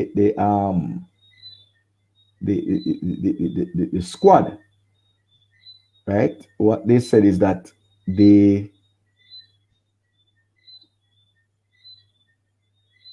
it is experience and flexibility. So they say that flexibility is responsible for Bakayo Saka's case, right? They say that only 19 the Arsenal man has played in variety of positions from left back, right wing, and remains a shining star, right? Yeah. So Gareth Southgate was clear that it is experience, right? And he said that the complex part this time has been those injuries and whether we should take a chance on people. With Jordan and with Harry Maguire, we have a couple of players who are not where we ideally want them to be in terms of their physical preparation.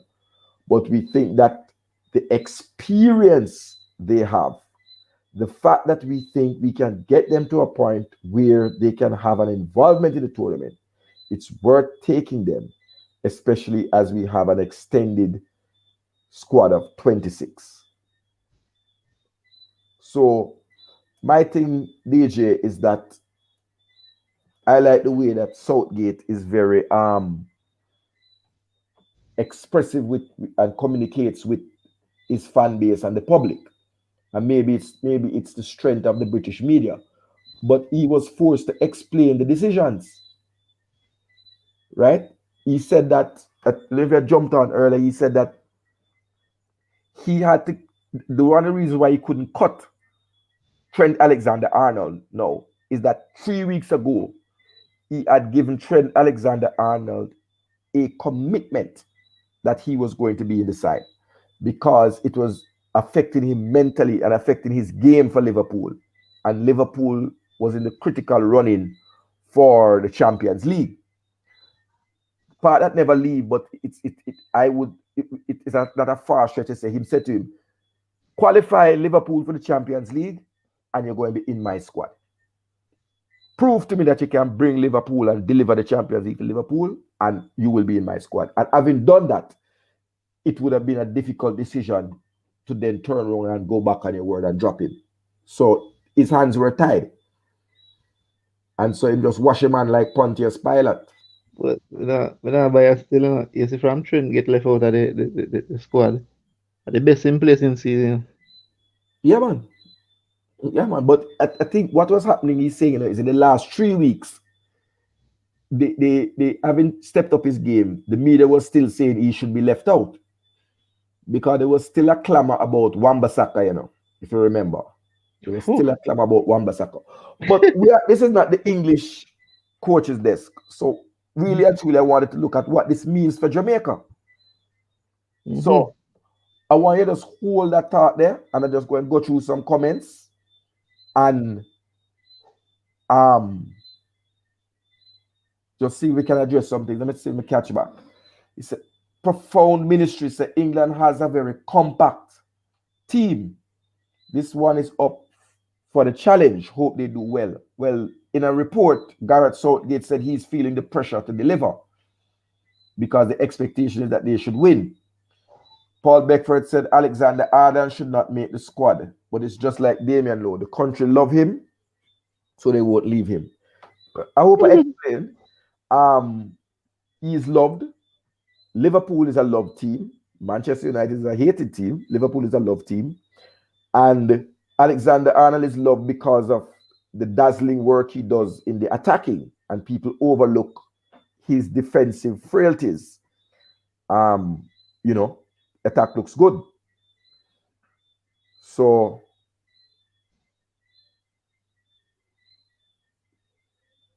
Kyle McDonald says, irrespective of the fact England has an abundance of talent, why would professionals want to put up with the JFF and the inability to operate like a professional organization?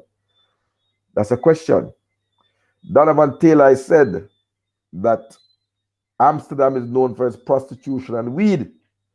So which one of them the people that stopped the plane at Amsterdam for? because there can be no explanation why you are flying through the longest possible route to get to Japan when you have a short time for a professional game. And DJ, you know what the wickedest thing is while you think about it? This same issue came up in 2019 when the under 23 team went to play the Japan under 23 team. You remember? Let me go back now and dig up my article from the Star. I remember the girls, them, the reggae girls, them. The Reggae Boys ended on a losing note, right? And the article and the excuse that was given at the time was that when we got beaten 9-love, right? Let me try and find that article. Tapa was the coach. Right? Was about traveling and that it took 3 days. And this And one, the like, JFF said at that time that, so here, listen to this. Listen to this. This is, we do the research here now. Caribbean National Weekly.com. Right? Behind Japan's shellacking of Jamaica's under 22 team in the Caribbean Challenge Cup, which is what we're going to participate in. Right? They gave all kind of excuses. Baron Gordon said it's the weather, it is harsh conditions, frigid cold, contributed to the team's heavy defeat. So they want to go play in England and in a top league then. Cool up there, sir. Weather really played a vital role in the result and in how the guys played. That for me is unacceptable. I want you to listen to this. We traveled for 3 days, basically. We left here on the 23rd and reached on the 26th. Played a game on the 28th. That's a lot of traveling. 1 day to recover and play. So there were a lot of factors, but it was a learning experience, and hopefully we learn from it and move on. The article also quoted the General Secretary Dalton Wint. We understand that there are financial constraints when we have these games on both Japan's part or our part. It's very costly to travel to that part of the world to play a game.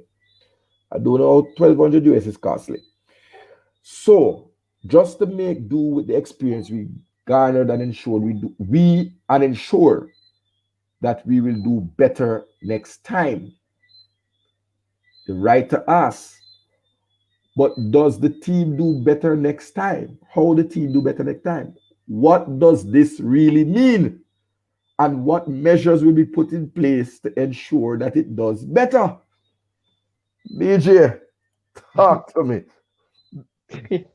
And welcome Stan Cranky, but I'm going to let DJ talk to me. Hey, coach, the thing I don't understand what we do. Each time me see a team I come play, I see actually like the team, all of the squad member them arrive at the same time. But for we, I don't know. It's like coach arrive today, head of delegation arrive tomorrow, and sometimes I ball at my last one to arrive in my country. Me not understand it. Trust me. I don't understand it. And Miran God, that's why I mean Miran Garden as a coach. Where him say about Cole was a factor. So if you get Japan team and carry them out here like Sunnat and play them 12 o'clock in a national stadium that day, them still have a beat with 9-0.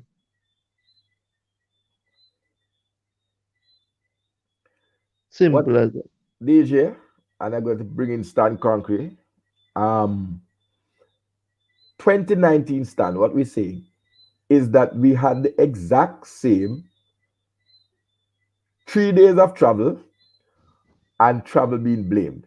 And here we are when the General Secretary gave his solemn commitment to the media that it will be better next time. And we find ourselves in the exact same position. I just want to put it out there clearly before I ask Stan to come in on this. On the top, try use 3 miles now, man. and Air Miles and Coupon and them something, book the flights through a proper travel agency. And your number one request must be business class seats and a direct flight. You can't fly go to the North Pole to get to Japan, where there is an 11 a 12-hour flight from England directly. And any half idiot yamhead know that there's a direct flight from New York, there's a direct flight from Heathrow, direct flights from Paris, and direct flights from Germany to every city in the world, because those are the hubs. So you cannot tell me that you didn't know that there's a hub, that you had to drag these players from England to fly to Amsterdam. Regardless, even if they got through. What has happened now is that it's worse. Fresh God. Just when you thought it couldn't get any worse.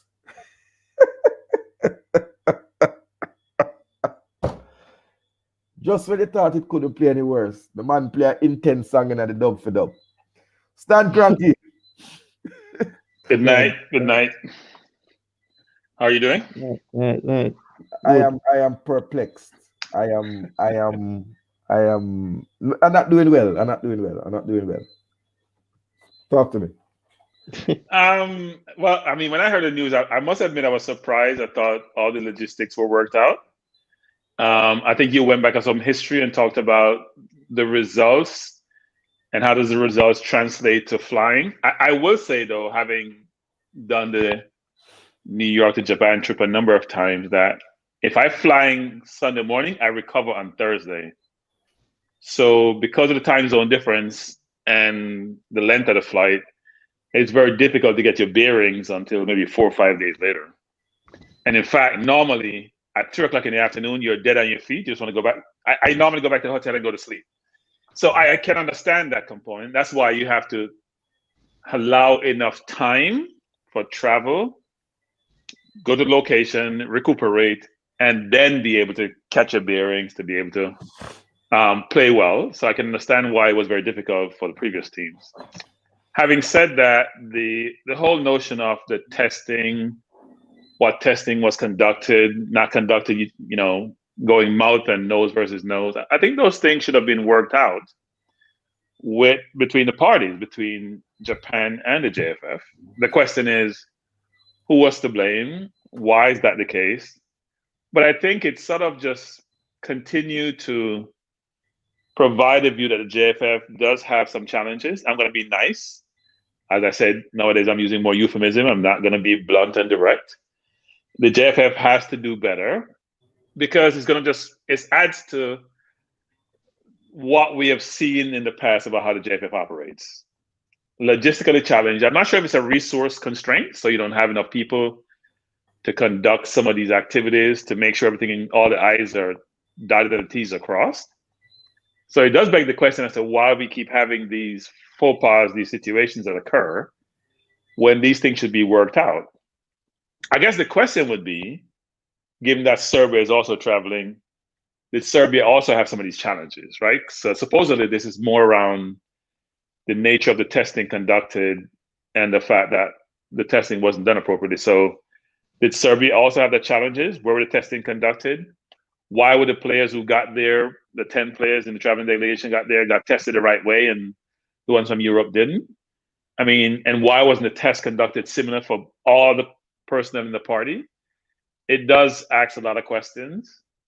And I'm not sure. And another thing too, the JFF is not the most transparent, I'm going to call it a media-friendly organization, to come out and be proactive in trying to provide perspective as to what transpired, why it occurred, and to give some clarity and transparency so they can put themselves in good light, regardless of what it is. If it's bad news, you got to face the media. If it's good news, when you want some of the accolades, you got to face the media also. So I do think it's in their best interest to try to come out and provide a view as to why things transpired the way they did and what they're going to do to sort of recover from this. Because even if we don't play the Japan game, but the Serbia game is this weekend. As I said before, The question is, when can those individuals who trying to go to the route of Amsterdam travel? Do they have to be laid longer than, say, today or tomorrow? Because as I said, unless you've made a trip, and unless you've been doing a trip for years, so you know how to condition your body, if you're not used to it, it does take a toll on you. And you can't be at your best flying that, 9 to 12. I forgot what the distance is between the UK. I know from the US it's 12 hours. Flying 12 hours from the UK. Same distance from the US. So it takes a toll on you. I've done it. I must admit, I don't really sleep on the plane that much. So maybe hurt me a little bit more than others. But I've done it to Hong Kong. I've done it to Tokyo. I've done it to Korea. And it's not fun, actually, when you have to go to work the next day or the day after that. So think about being an athlete and playing for 90 minutes. It does catch up with you sometime during the game. So look, we're waiting to hear from the JFF as to what occurred and, why we seem to have a theme, which is things don't work as well as we'd like to. Now, for other national teams, actually, it may not be fair to the JFF in some respects, because if you think about a Brazil team, for example, sometimes they fly their players chartered from Europe. They congregate together to South America. Or the England team will fly charter, right? So if you don't have and the US team will fly charter. So if you don't have the resources to do that, then it's very discombobulated in terms of how you travel. One person here, two people there, three people there. Can I afford to pay business class or first class? You don't have to pay first class. It's normally business class. But it's expensive to go business class from, for example, the US or the UK to go to Japan. I would think it's a minimum of, depends on how far in advance you book, it's probably $5,000 a head. So Stan, we looked up the direct flight for premium economy was about 1,200. Business class is about 4,000 from London. Yeah. British Airways. Okay. Dollars or pounds? Sorry? Dollars or pounds? $1,200 and about $4,000 plus dollars for the business class, right? Now, the question I was asking is, why would you want on a long flight already to then add additional hours by going through Amsterdam? That could only be for cost savings, but you have to do a cost benefit analysis. And then to answer your last question, as Devon comes on, as we're going to drop the last bombshell, and then after reach 150, may I behave like a Chinaman shop. If your money not right, me not giving up. If you don't get the 150 likes, you now get the last bombshell.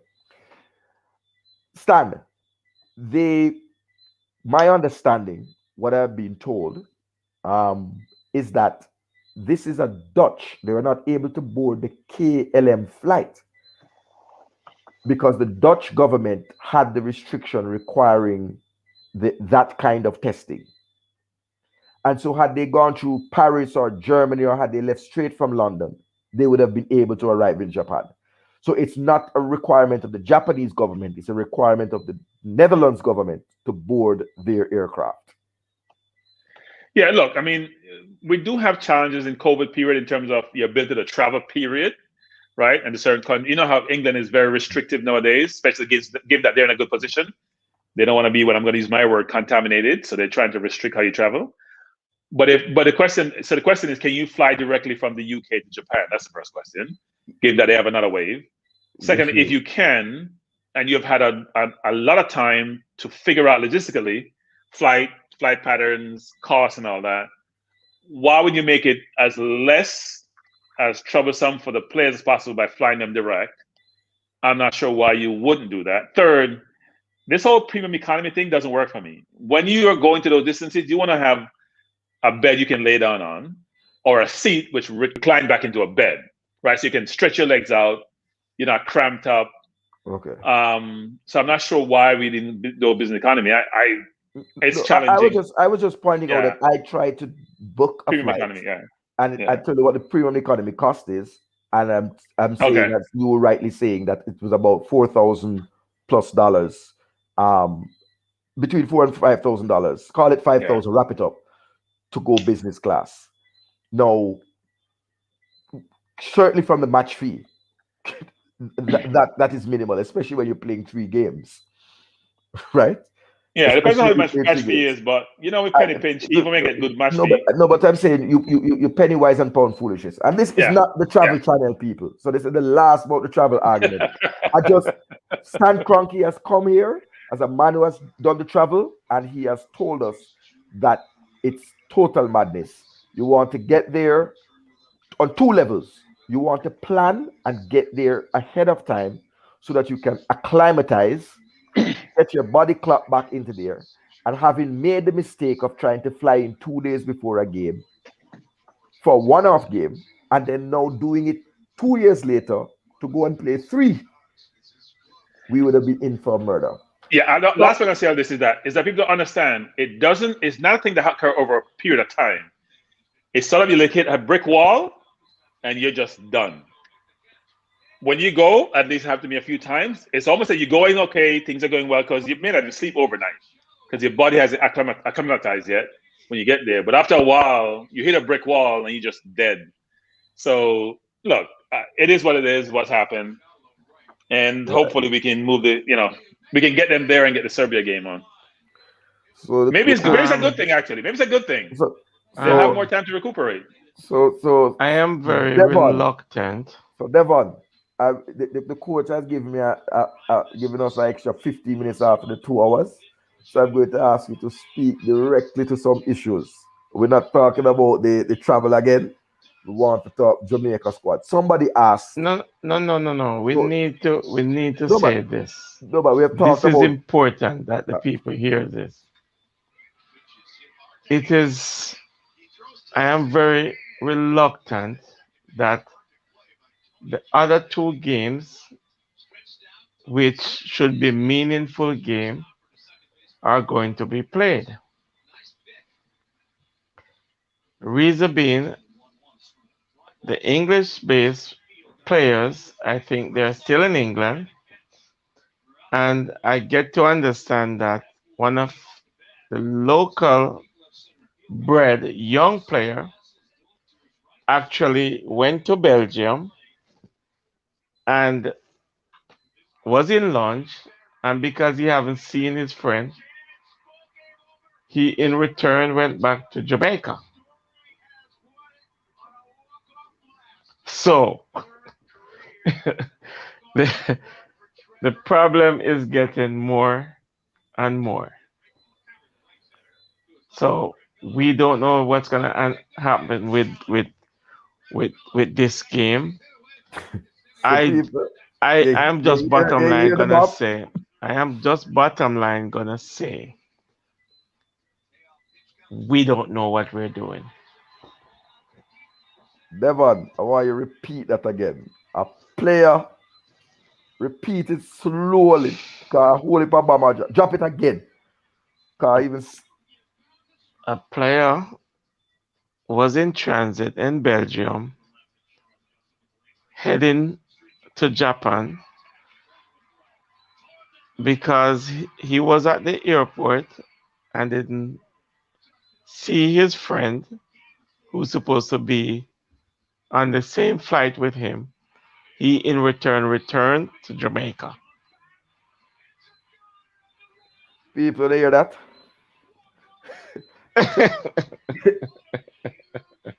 So we are going to be But is we are that the going to JF be or is we are that going the to be player? we are going to be one more player short. But is that the JFF or the player, though? it, Why would the it, player make such a decision? I'm not. I I don't think understand. But that's why you I have a think team it's manager. Talk, I think Devon, speak. I think I have a thing that I call players education, where I educate my players that I coach in things like these. And if you not educating your players to handle themselves as a professional, then who should I blame? But I don't think that's a JFF fault. Devon, you can mute the television so we hear everything loud and clear. I don't think that it's the JFF's fault in this particular case, but the bombshell has dropped. Insofar as you are supposed to have a team manager who is in communication with the players. When Yeah, I'm, but how I'm the player even get a flight to go back to Jamaica? That sounds I strange. don't know. Because then that costs money to go back to Jamaica, and if you turn around immediately, it's very expensive. It's very expensive. I don't know. know. Lag time between when you get there and when. So how does that? I'm not sure how that works. Well, maybe he has a credit card and he can buy him one ticket to go home. Oh, he went back to his club in Belgium. Okay. That's a little bit different from going back to Jamaica because that. No, I think he said went back home. He probably went back to his club in Belgium. But Belgium is not that far from Amsterdam. So right. Yeah. So maybe there's sorry, just let us clarify. When we say home, we mean his home. So not back to Jamaica, but his home in Belgium. I thought he was back to Jamaica. I'm like, why would he even go back to Jamaica? No, he's not living here. He's not living here. So one more player down. So someone asked, why is this important today? So when I said, when we were putting together the formation, was it Sunday? We were struggling with this, Cronky and the crew. And I said to you that Tapper Whitmore is going to probably play in the attacking midfield. We weren't far off. And there's no guarantee that all the players who took the test are going to be negative. So we don't know if there is a possibility that someone might test positive and can't travel. So there will be more pullouts. This is a shambles. And it's a black spot on Jamaican football. I'm wondering if this is going to affect us getting games in the future with other serious countries. I don't know. I think it's a matter of planning, how you plan, because even the Saudi Arabia game was in shambles because I think the journey in COVID at this point in time is too far. And there are opponents, Guatemala, El Salvador. There are teams here. If you're looking for playing time, for team to gel, these are the teams that you need to play. Teams that you can use it as your training going forward. You cannot use Japan and Serbia, who might beat the hell out of you, as training. You have to take lesser opponent that you will beat and so use Devon, it. Lesser opponent means lesser money. This is a money play. I'm sure Japan is compensating us quite a bit to fly all the way from here to the Far East to play games.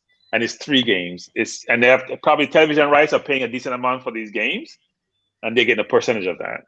So it's a money play. It can't be anything but a money play, because you're right. You'd be wanting more play in your region, closer to home, bring all your players together, so they're not drifting apart, especially given the Gold Cup is only next month. Yeah. It has to be that it's a resource. Look, the JFF has indicated they're challenged from a resource standpoint. So they have to maximize the revenues they can earn from these friendlies to help them alleviate some of the costs that they're going to incur for other competitions they're playing. So it's a money play. It's nothing else. Saudi Arabia are going to have host the World Heavyweight Boxing Championship. Was supposed to host it before we had this sort of fallout. It's a money play. They pay big money to go to that region or to go to Japan. Yeah, it's a money play. Yeah. So as we try to manage the time, I saw someone in the comment ask why we were speaking about England. It's because things that happen in England are inextricably linked to the Jamaican football. And I'm going to take a few minutes out of this to first just introduce a topic and then hear the comments. That what does it mean, Ben Godfrey being along with Ben White and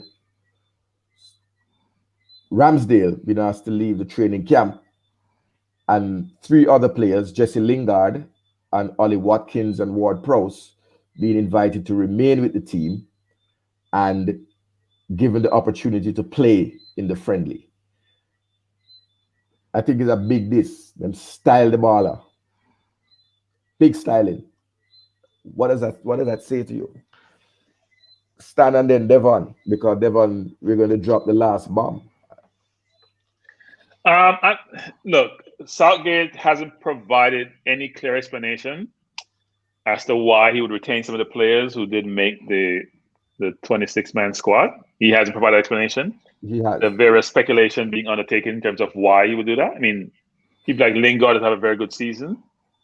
He's played he's a well-capped player, so maybe he wants to sort of reward them and maybe even keep them close to home.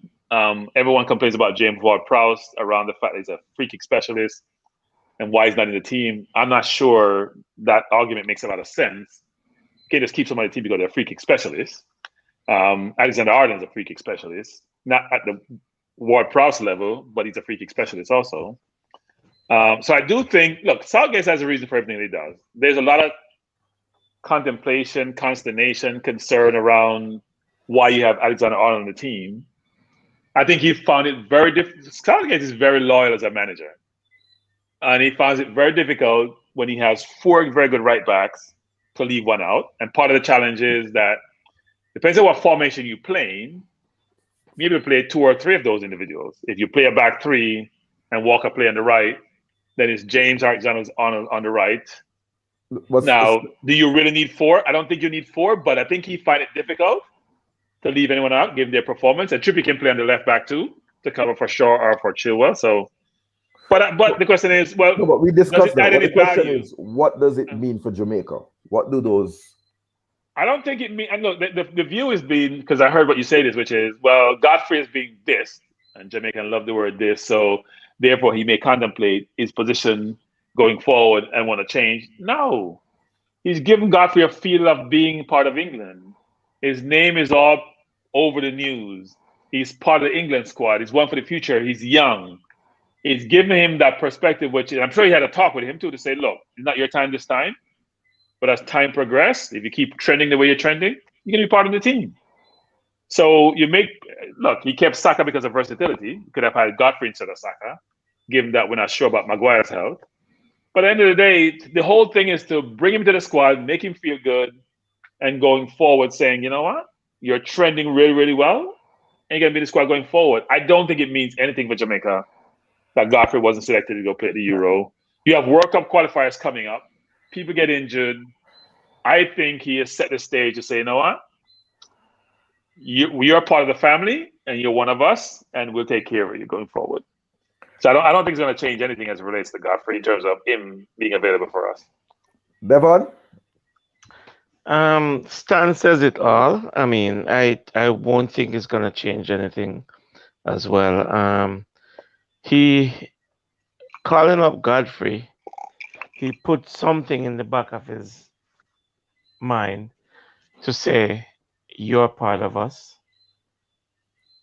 You're going to be part of England pretty soon. He's 23 years old. He's young. And sky's the limit for Godfrey. Jamaica blunders.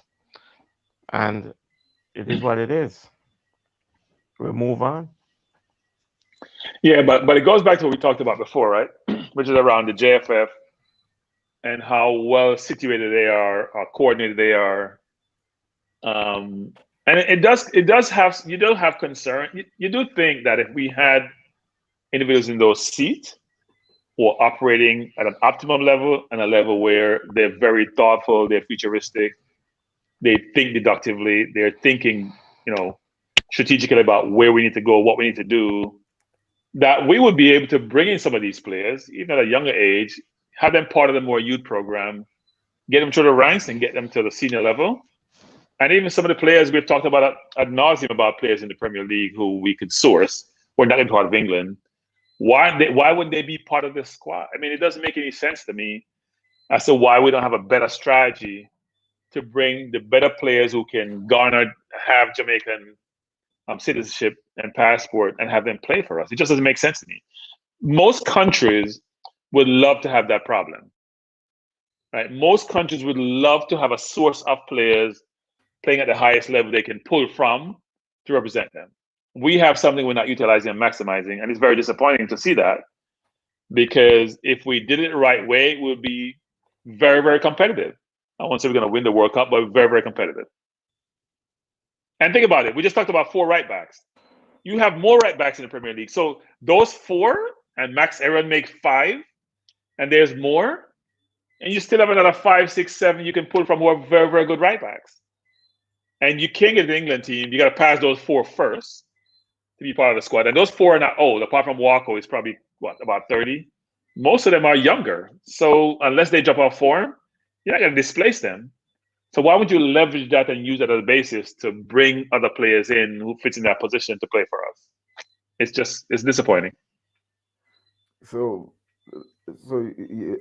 I think that the real takeout is that with the hashtag 4 right backs, the message is loud and clear to persons like Omar Richards. Unfortunately, and I wish you Nathan Ferguson, who just re-injured and tore his Achilles tendon. Speedy recovery. He's going to be out for up to 6 months. So he's out for the rest of the year. Maybe longer. And could be longer. Yeah. So I tell you this thing, I believe Gareth Southgate have a science man, you know. As we start talking about some baller, they just a drop like fly. It's not right. What about James Justin? I know he's injured, but isn't he also eligible to play for us? Yes, he is. So Omar Richards, James Justin, and James Justin is a very good right back. Excellent. Kyle Walker-Peters, they're all pretty much on the same, what you would call Premier League level. And this would give them a chance to prove if they are another class. Because what England has done is England has taken its world class. So you have Trippier, who has won La Liga, Trent Alexander-Arnold, who has won the Premier League for Liverpool for the first time in decades last year. You had the Champions League before that. All right. And then you have the Champions League winner in Reece James. Right. And so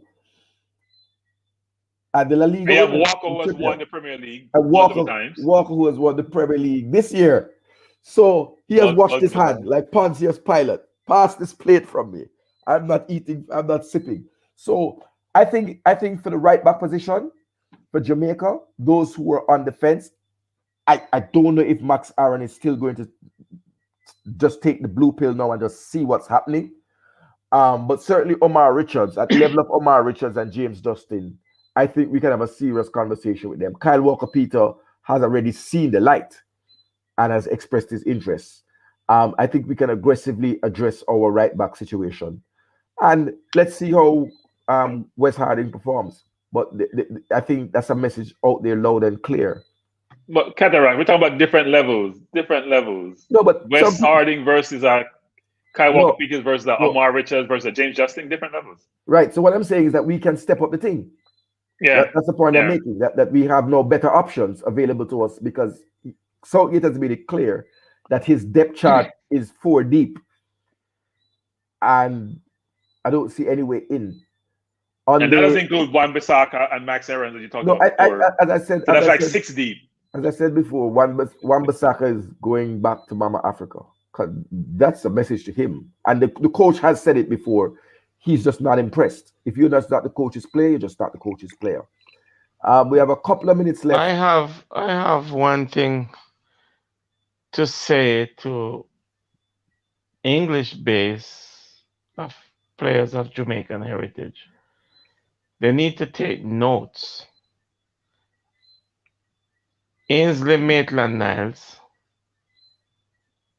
was contacted to play for Jamaica.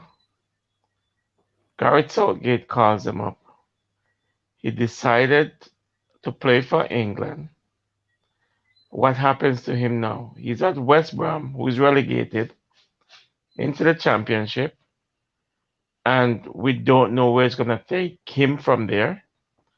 So all these players need to take notes. And I am putting Devon on the Ben Godfrey watch. I think the JFF need to put a program in place. They should have an office in the UK. They should have a program in place that all their job is scouting and recruiting and influencing to bring players into the program. They should have a program, something set up in the UK. You can be up north. It's not all expensive to go rent someplace. Set up an office, decent little office. Run a program where you have people. That's a central base but you have people spread out throughout the UK. Leverage some of the diaspora to help you, because we have a lot of ex-players who play for England. Put together a program and a strategy and a structure to go source players, bring them in, have the talk, work with them to help us and get their suggestion also about how to move the program forward. I understand people are concerned about local-based players, and that's a fair concern about when they get an opportunity. But you know what? The better we do, the more there's opportunities for everyone. Cranky, I've made suggestions like that before about Fitzroy Simpson, Paul Hall, and company. You know, there's a lot of ex-players, and they're willing to help, but the JFF, I think it's an ego thing. You don't want to take up your phone and call them and say, "Look, man, we need your help." Yeah, And but I mean, I understand. JFF ego thing is not unique. It's a Jamaican thing, I'm gonna call it. Jamaican has huge egos, warranted or not, and that's fine. You gotta have something about you that differentiates you. But here's the thing: we actually should have a trading base in England. Like, you should be flying a Jamaican contingent on the people playing in other leagues to the UK to be based there in some respects, given the volume of players that are located there. Right? It plays in Belgium, for example. It's not that far from the UK. You can take a train over. The McGee's of the world, or the Nicholsons of the world. You can bring them over to England. They should have a central location where they gather and which they train, and have Whitmore go over there. Find a way to sponsor him to go there and spend some time with those players. Spend some time as a coach reaching out to players. Let them know that, you know what, you want them in your program. Like, this is not rocket science. So, if you want something, you pursue it. So, Stan, I have to agree with you on every single point that you have made. Very lucid and clear strategy. And people, we have 14 minutes. Because we got an extra half an hour for coach. Tell coach a PM bill so we can stay longer. No, I don't think we can pay. That bill might be alimony, brother. That divorce money I talk about. People, the people them say, boy, you're to the amount of bomb that dropped today. Them say you're a bomb when you drop about Maggie coming like a wet squib. Like it went, it go off like a firecracker. So we have to drop another bomb. Look, I mean, rightly or wrongly, I think the situation with the players, when the players were negotiating with the JFF and how the negotiations were conducted, if that's reflective of how the JFF operates, it's not in a good place. No, but hopefully it's an aberration and it just, it wasn't the norm, but if it is, it's not in a good place. So the players have come up smelling of roses. It's basically now we are not the problem. But I want to just point out some other little things in our 40 minutes. So we said that it's a good look for the right backs. The JFF should pursue. Stad has given a clear pathway that we could attempt, and anybody would be foolish not to take that up. I think I would expect to see heads roll coming out of this. But Cataracts, you're not gonna roll your own head. You're not gonna roll your own head. Who's gonna? That's somebody. Who's gonna roll whose head? Somebody's head. Somebody move a ball. No heads are rolling. Somebody, because this I expect to be taken up at a different level, because this is an embarrassment to Jamaica. Japan is a friend of Jamaica. They would have lost significant revenue, television revenue, advertising revenue, and while it's not as simple as just cancel and done, what will you do with that TV time, etc.? They're going to face legal repercussions from the television. They have to give back some money. Yeah, give back some money. Yes, that's number one. And knowing us, we probably spend the money already that we get. So we don't. It's like West Indies and India. Was it West Indies and India where they owe you money? Cricket. Well, we don't have money to throw in the pot. So we are going to come in like when we did owe England the 70 million and had to give up Sterling. So we are going to owe Japan, seriously speaking. But just on a slight diversion, I watched a Kasafa under 17. I think it was from last year, just before COVID. Something held at the Captain Burrell Center, a semi-final between Real Mona and Harborview. It is dismal. Ball control is optional. 3 passes is frowned upon. And I hear people calling for local base players. Local base players have to step up their game. What I saw at that was just totally unencouraging. And then the same kind of bureaucratic and administrative bundling. The game ended 2-2. And they then discovered that there was not enough time to play 15 minutes extra time because there were no lights. And so they played 5 minutes a half. Who does this? Who makes up I mean, it is a litany of administrative bundling. And something stinks in the state of Denmark. Got to get it together.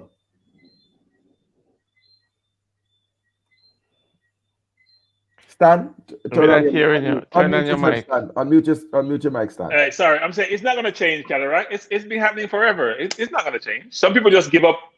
Like some people go into politics, for example, because they really want to make change. And when they get in, they either get co-opted, so they become part of the norm, or they give up and leave. Because they realize they can't fix something that's broken. We now left here. And it won't change overnight. It won't. We now left here. But we don't select the JFF body. It's done by the various organizations, right? Something has to give. We are having golden generation. We are on the last of the golden generation because after now, if you notice, some players now they're going to become great grandfather and would not become eligible. Yeah. Right. So this is our time. This is our time. No, but here's the thing, though. You know what they should have done actually, which is interesting. They should be just like how we have with Israel, where if you're a Jew and you're born outside Israel, you're still a citizen. You gotta come up with a program that allows that to happen. Yeah. You gotta come up with a program that allows that to happen. You maintain that whole collective body, whether it's resources you get from them, support, intellectual capital, whatever it is. You gotta think outside the box a little bit and bring it all together. So as you're saying, you're not disqualified after you go to 2 or 3 generations down because you always have the individuals coming behind are always citizens of your country. It's a rotating door. It keeps on going. It never stops. Big talk. I also think I would call on him, Devon, to look at the Ollie Watkins situation, that whole one and done. For those who might be tempted to take the 1 cap, that it doesn't guarantee that you're going to be called up for the big tournament.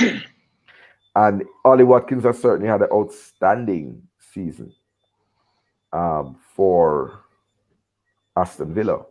And with Mason Greenwood pulling out due to injury, the media is saying that they saw it almost automatic that Ollie Watkins was going to be included. So I guess they got that wrong there. But big question is, who's going to take the field for Jamaica? Who is going to take the field? And well, you have to see first who is available. That's the first question. Well, who's going to take the plane, apparently? That's the question we have to ask. Who's going to take the plane is probably with Devon's bombshell. Seeing a man in the departure lounge does not mean he's going to arrive at the game. Maybe they borrow some players in Japan. Maybe we'll have some Jamaicans over there who kick a few balls and add them to the squad. I kept saying to you, call the players who are in Asia, those playing in Vietnam and in India, fly them over. Don't make the thing look embarrassing. It's gone too far already. And I use this platform, coach. I would prefer not to play that game against Serbia. No, I think that would financially destroy the JFF. No, they have to play. Listen, but you can't forfeit 2 games. You'd have to pay back the entire money. Yeah, but play and get how much? Well, we got 9-0. the last time we attended this cup, so I don't think we can do Well, any no, worse. you have the Gold Cup to make back up whatever deficit you incur from this whole game. So you have a number of games that are coming up Yeah, that you but can the use. Gold Cup, you can kiss away Gold Cup to win the Gold Cup. The Gold Cup will be our gelling process and training process to get into the World Cup qualifiers. Yeah. So, it's a great philosopher once said, things are falling apart and the center can't hold. It's not a good look. And it doesn't endear players to come and join in what seems to be a fiasco. This should be bread and butter. Traveling to a country away, playing away, is day in, day out for football teams, both club and country. Yeah, I They're think one competent important thing people. in life is that They're competent people. whatever you do, you have to be careful about what I call reputational risk, which is when you do something, it will have repercussions. Mm-hmm. And if you are poor administratively, why would anyone be associated with your program? Because when people go to England to play, you don't hear these administrative challenges, right? It all works out. Logistically, there's a backroom staff that makes sure everything is get done. And the players have complained about this previously, and it's now manifested itself again, which you would think we have learned from history and from mistakes. So it's not a good look if you're a player in England who plays for a Premier League team where you're taken care of and things work out really well logistically. And if I come actually play for me, you got to travel 9 hours to come to Jamaica or wherever come to the US, 7.5 hours, and then things are a shambles. It doesn't encourage you to come and play. Yeah, but Cranky, why is this? It's not yesterday problem. Why is this keep happening over and over? Listen, I could understand you make a mistake once, twice, but when it becomes a habit, where do we go from here? So as they would say in Jamaica, you don't know what you do. You don't. Simply put, and that's the wrap up. That's the wrap up. You don't know where I do. JFF, Anthony Grant is in London, minutes away from the international airport. And you know what? Call him. You know what, Cataract? Call him. Cataract? Maybe it's not such a good idea when you have so much chaos going on for him to get into that environment right now. But the man is ready. You know, ready or not, Ready or not, here I come. you understand? Somebody I has don't know. Somebody has to handle Dusan Tadic. I don't know. The non-world class. The non-world class Dusan Tadic. Well, I tell you something. I guarantee you, if the central defensive midfield pairing is Devon Speedy Williams and Kevin Lambert, you will see how world class he looks. Because Tadic ain't no joke. But I want to say something because I'm a big man. I'm going to retract the world class. I want to say he's at a level above a Premier League level footballer. He's at that level, that step above. No, he's a Premier League level footballer. No, not above. He's European. He's performed at European level. And we will see. But Premier League is the highest league in Europe, so he can be above the level.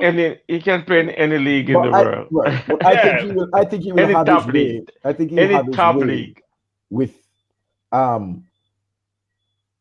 with our central defensive midfield. I mean, that's not saying much, Cataract. That's not saying much, That's not saying much. I am not saying much. Yeah, still. So that is why. It's not that stellar midfielders. That's why I'm advocating that for the judge to call him on. At least take shame out of my eye. Definitely. And it's a bit rough. Boys, I think we're in for a rough ride. I have the wrap-up signal for the last 30 seconds. Okay. And I just give each person 30 seconds to give their final thoughts. And then I'll call it a wrap, and then we roll credits. Never next time you tell me say you have a bomb in the brother. The people say it have to be more than a firecracker. Cronky, what's your final thoughts? Give us your take. Look, when you hear the news about what transpired, it's very disappointing. It just is another example of where things are not done really well. It seemed like we need, I'm going to use my enhanced leadership. We need personnel in at certain places in the organization who really understand what needs to be done, how to get it done, have the influence, the relationships, the contacts, and the vision to be able to bring the program, move the program forward. Because right now it doesn't look good. And it doesn't, and I can understand why the players were always concerned and felt the need to bring these things to the public. But the question is, can you really change it? The frustration is, how do we change something which appears to be broken when it's an elected position? Can't just get people out of office. And even the people in office, maybe they have the capability, but we're saying they don't have the resources. What is the problem? That's the question. And also, the last point I make is this. I do think the JFF needs to think about how they can leverage all this intellectual capital at their disposal, whether in the public, overseas, whatever, to help inform them about what they need to do to move the program forward. Well, they're not leveraging the playing talent. I think, Well, the intellectual capital will allow you to think about getting the playing talent, right? So it's yeah. I don't make it philosophical like Stan. No, I'm not gonna complicate. Give me the football. I am not gonna complicate the whole system. What we need is people who understand how to run football, because clearly we don't know what we're doing. Bottom line. Well, Devin is more direct than I am. I would tend. I'm not sure we don't know what we're doing. Stan. We just not do. Whether we know what we're doing or don't know what we're doing, we're not doing it well.